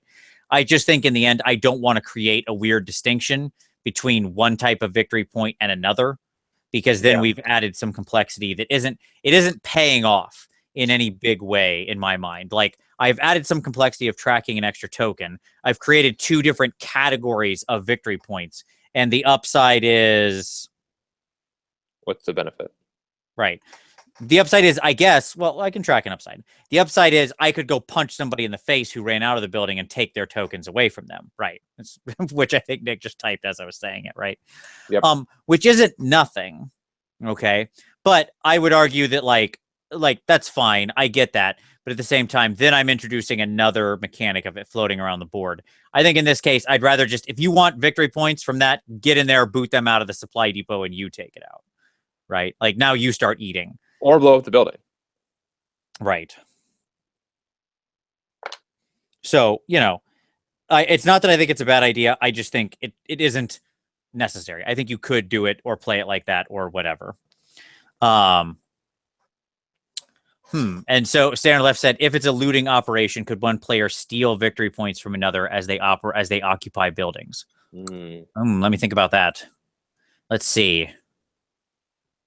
Hold on, because both of you may be coming together to have a really interesting mechanic there that might solve my problem.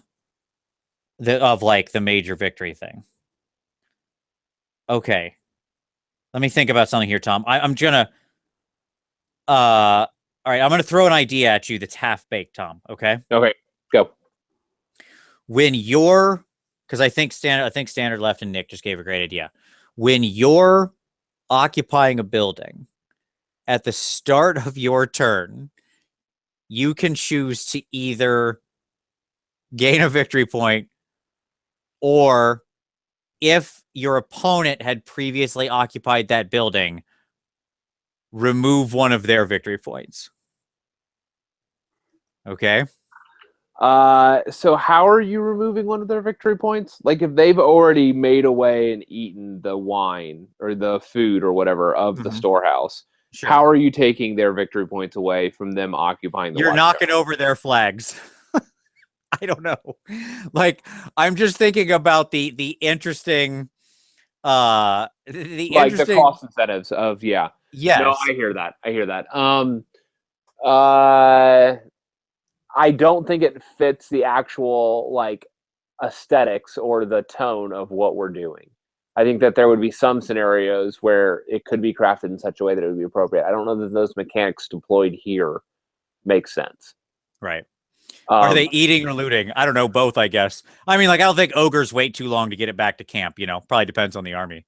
sure. In general, they are absconding with resources out of the supply depot, I think is the idea. Whatever that translates into. I don't want to get too in the weeds on that. Certainly.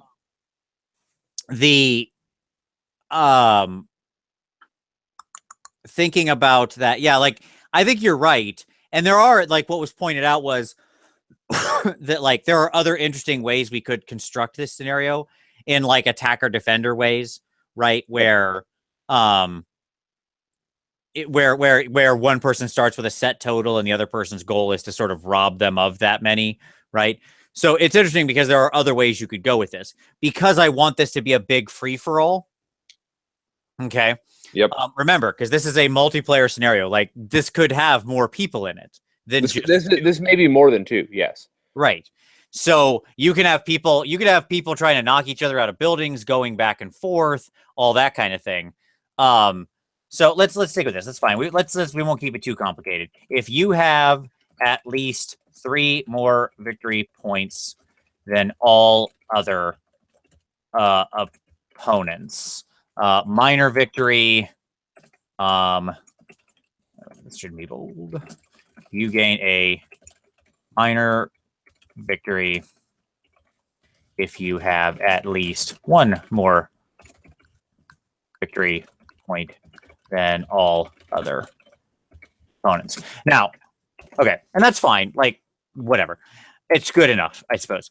But it's interesting because, yes, there are a lot of different ways we could take this, right? When you think about recasting this in different ways, this could be an attacker-defender scenario, right? Where you set up the defenders have like 3 units or something, or they can deploy the maximum wounds in the building, and then the attacker moves on, right? And they start with a set number of points and you rob them of those points, right? Or something like that. There's lots of ways you can go with this. It's sort of an interesting thought that, like, even taking one simple skeleton, there's so many different ways you could play that scene out, right? Based on the narrative of what's going on. Here we've sort of got, like, this town isn't guarded by anybody at the moment, other than let's call him Old Toothy, the town guard, known for his one big tooth. But he's probably not going to stop the army of Ironjaws coming in. So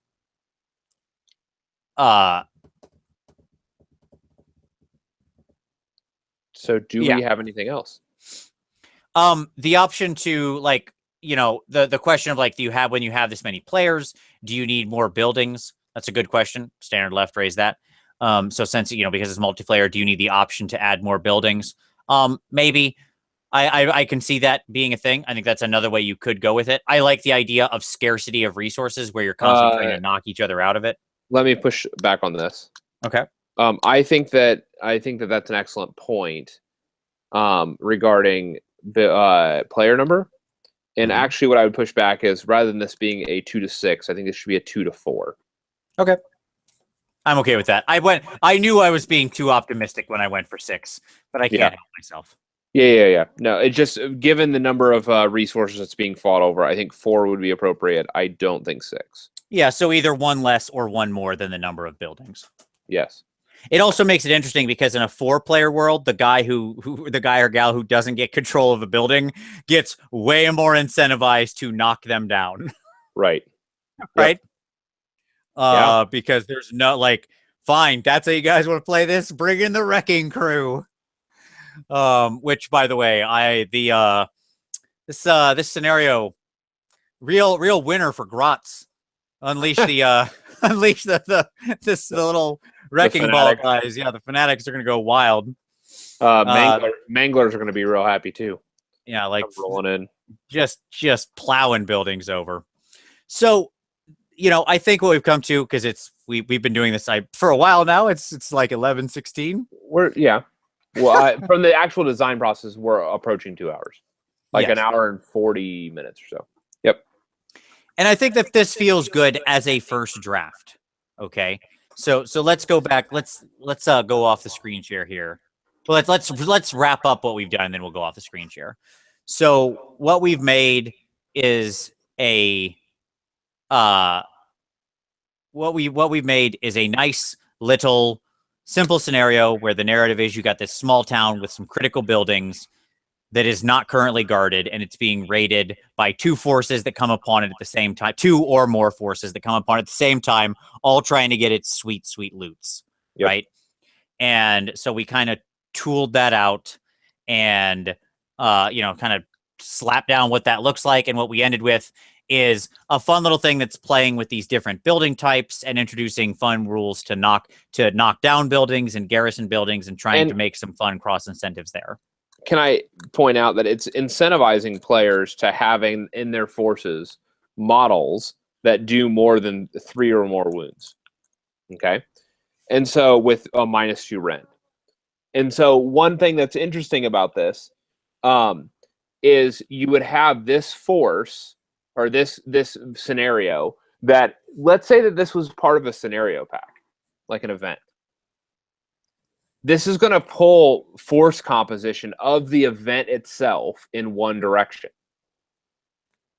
Because, like, all players would know for one of their matchups, they're going to have a matchup where it's going to benefit them to have a -2 rend, 3 or more damage model that could knock down buildings and not rely on. Are you saying both? I didn't include the -2 rend thing. Do I need to have both in there? Oh, no, you don't. No, okay. Even the 3 damage. But, okay, yeah. That said, you still need to have a 3 damage model or more. Mm-hmm.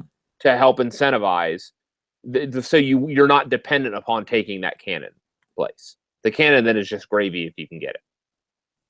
At the same time, it also has a nice cross incentive of pushing towards enough models that you want to be able to garrison a building. Yes, and move on other buildings. So you want to be able to hold buildings and also take other buildings at multiple points. Yep. And so what this is doing is this providing a set of incentives for event composition, like building, like forces. And so what this does is this will mess with any skew lists. Yeah, because monsters are good at knocking down buildings, but can't garrison the buildings to gain the victory points, right? Yep. And vice versa. So, yes, monsters also will tend to get shot down more easily by the cannon and stuff like that. So, there you go. Building scenarios like this with these incentive structures built into the scenarios can help actually diversify your events if you're like being a TO, for example. There you go. All right. So here's what I'm going to do.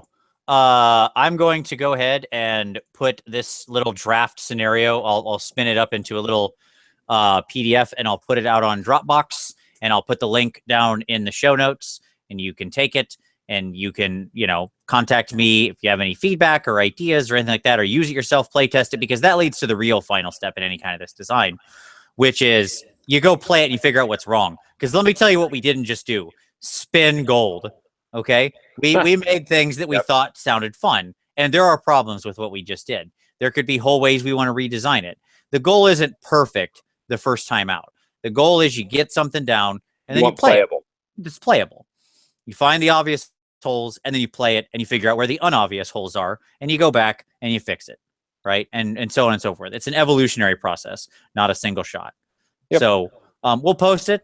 Certainly welcome feedback. You can throw it in the comments or email. I'll throw my email in the actual document, so that way if you download it, you can email me with feedback. It's more than fine. And then we'll see what happens. We'll update it, and then we'll put out, a final PDF next week. So you'll have 1 week from this point to give me feedback on it, and then I'm locking it, and I'll that's it. No more feedback after that point. So there you go. Cool. Tom, anything else? Any final thoughts on our fun scenario design session? I thought this would be an interesting thing to do during the show on our very special episode. Sure. What I would say is that, I just want to reemphasize how design on this micro level, like this may seem like a macro level, but the micro level of the individual scenario can form and shape events.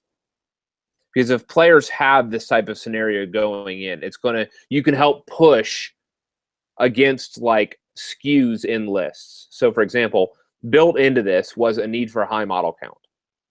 Okay. Right.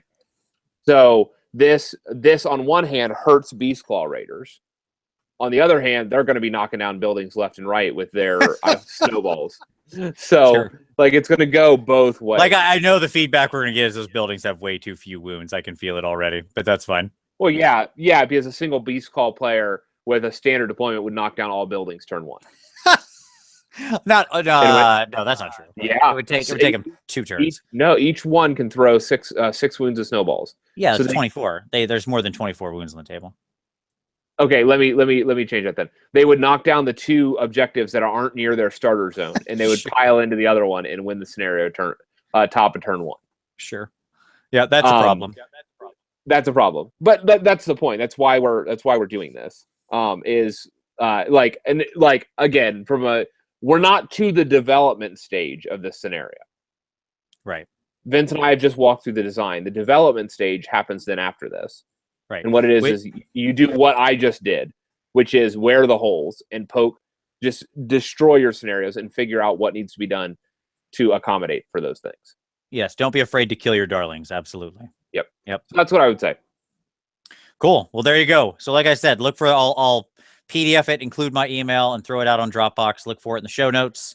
And I think we're good to go. There we go. So thank you, everybody, for joining us. Thank you to everybody who gave great feedback in the comments during it. This was very helpful, very fun. Maybe we'll do some other stuff in the future. Throw down in the comments if you want to do this with other game elements. We could design a unit or a monster or whatever, just other things. Battalions, that could be a fun one to do too. Make some neat battalions for armies with underdeveloped battalions. All that stuff is fun. It's not going to be a mainstay thing we do, but it'll be a very occasional, very special episode. So there you go. So thank you very much, everybody, for watching. As always, we really appreciate it, and we'll see you next Wednesday.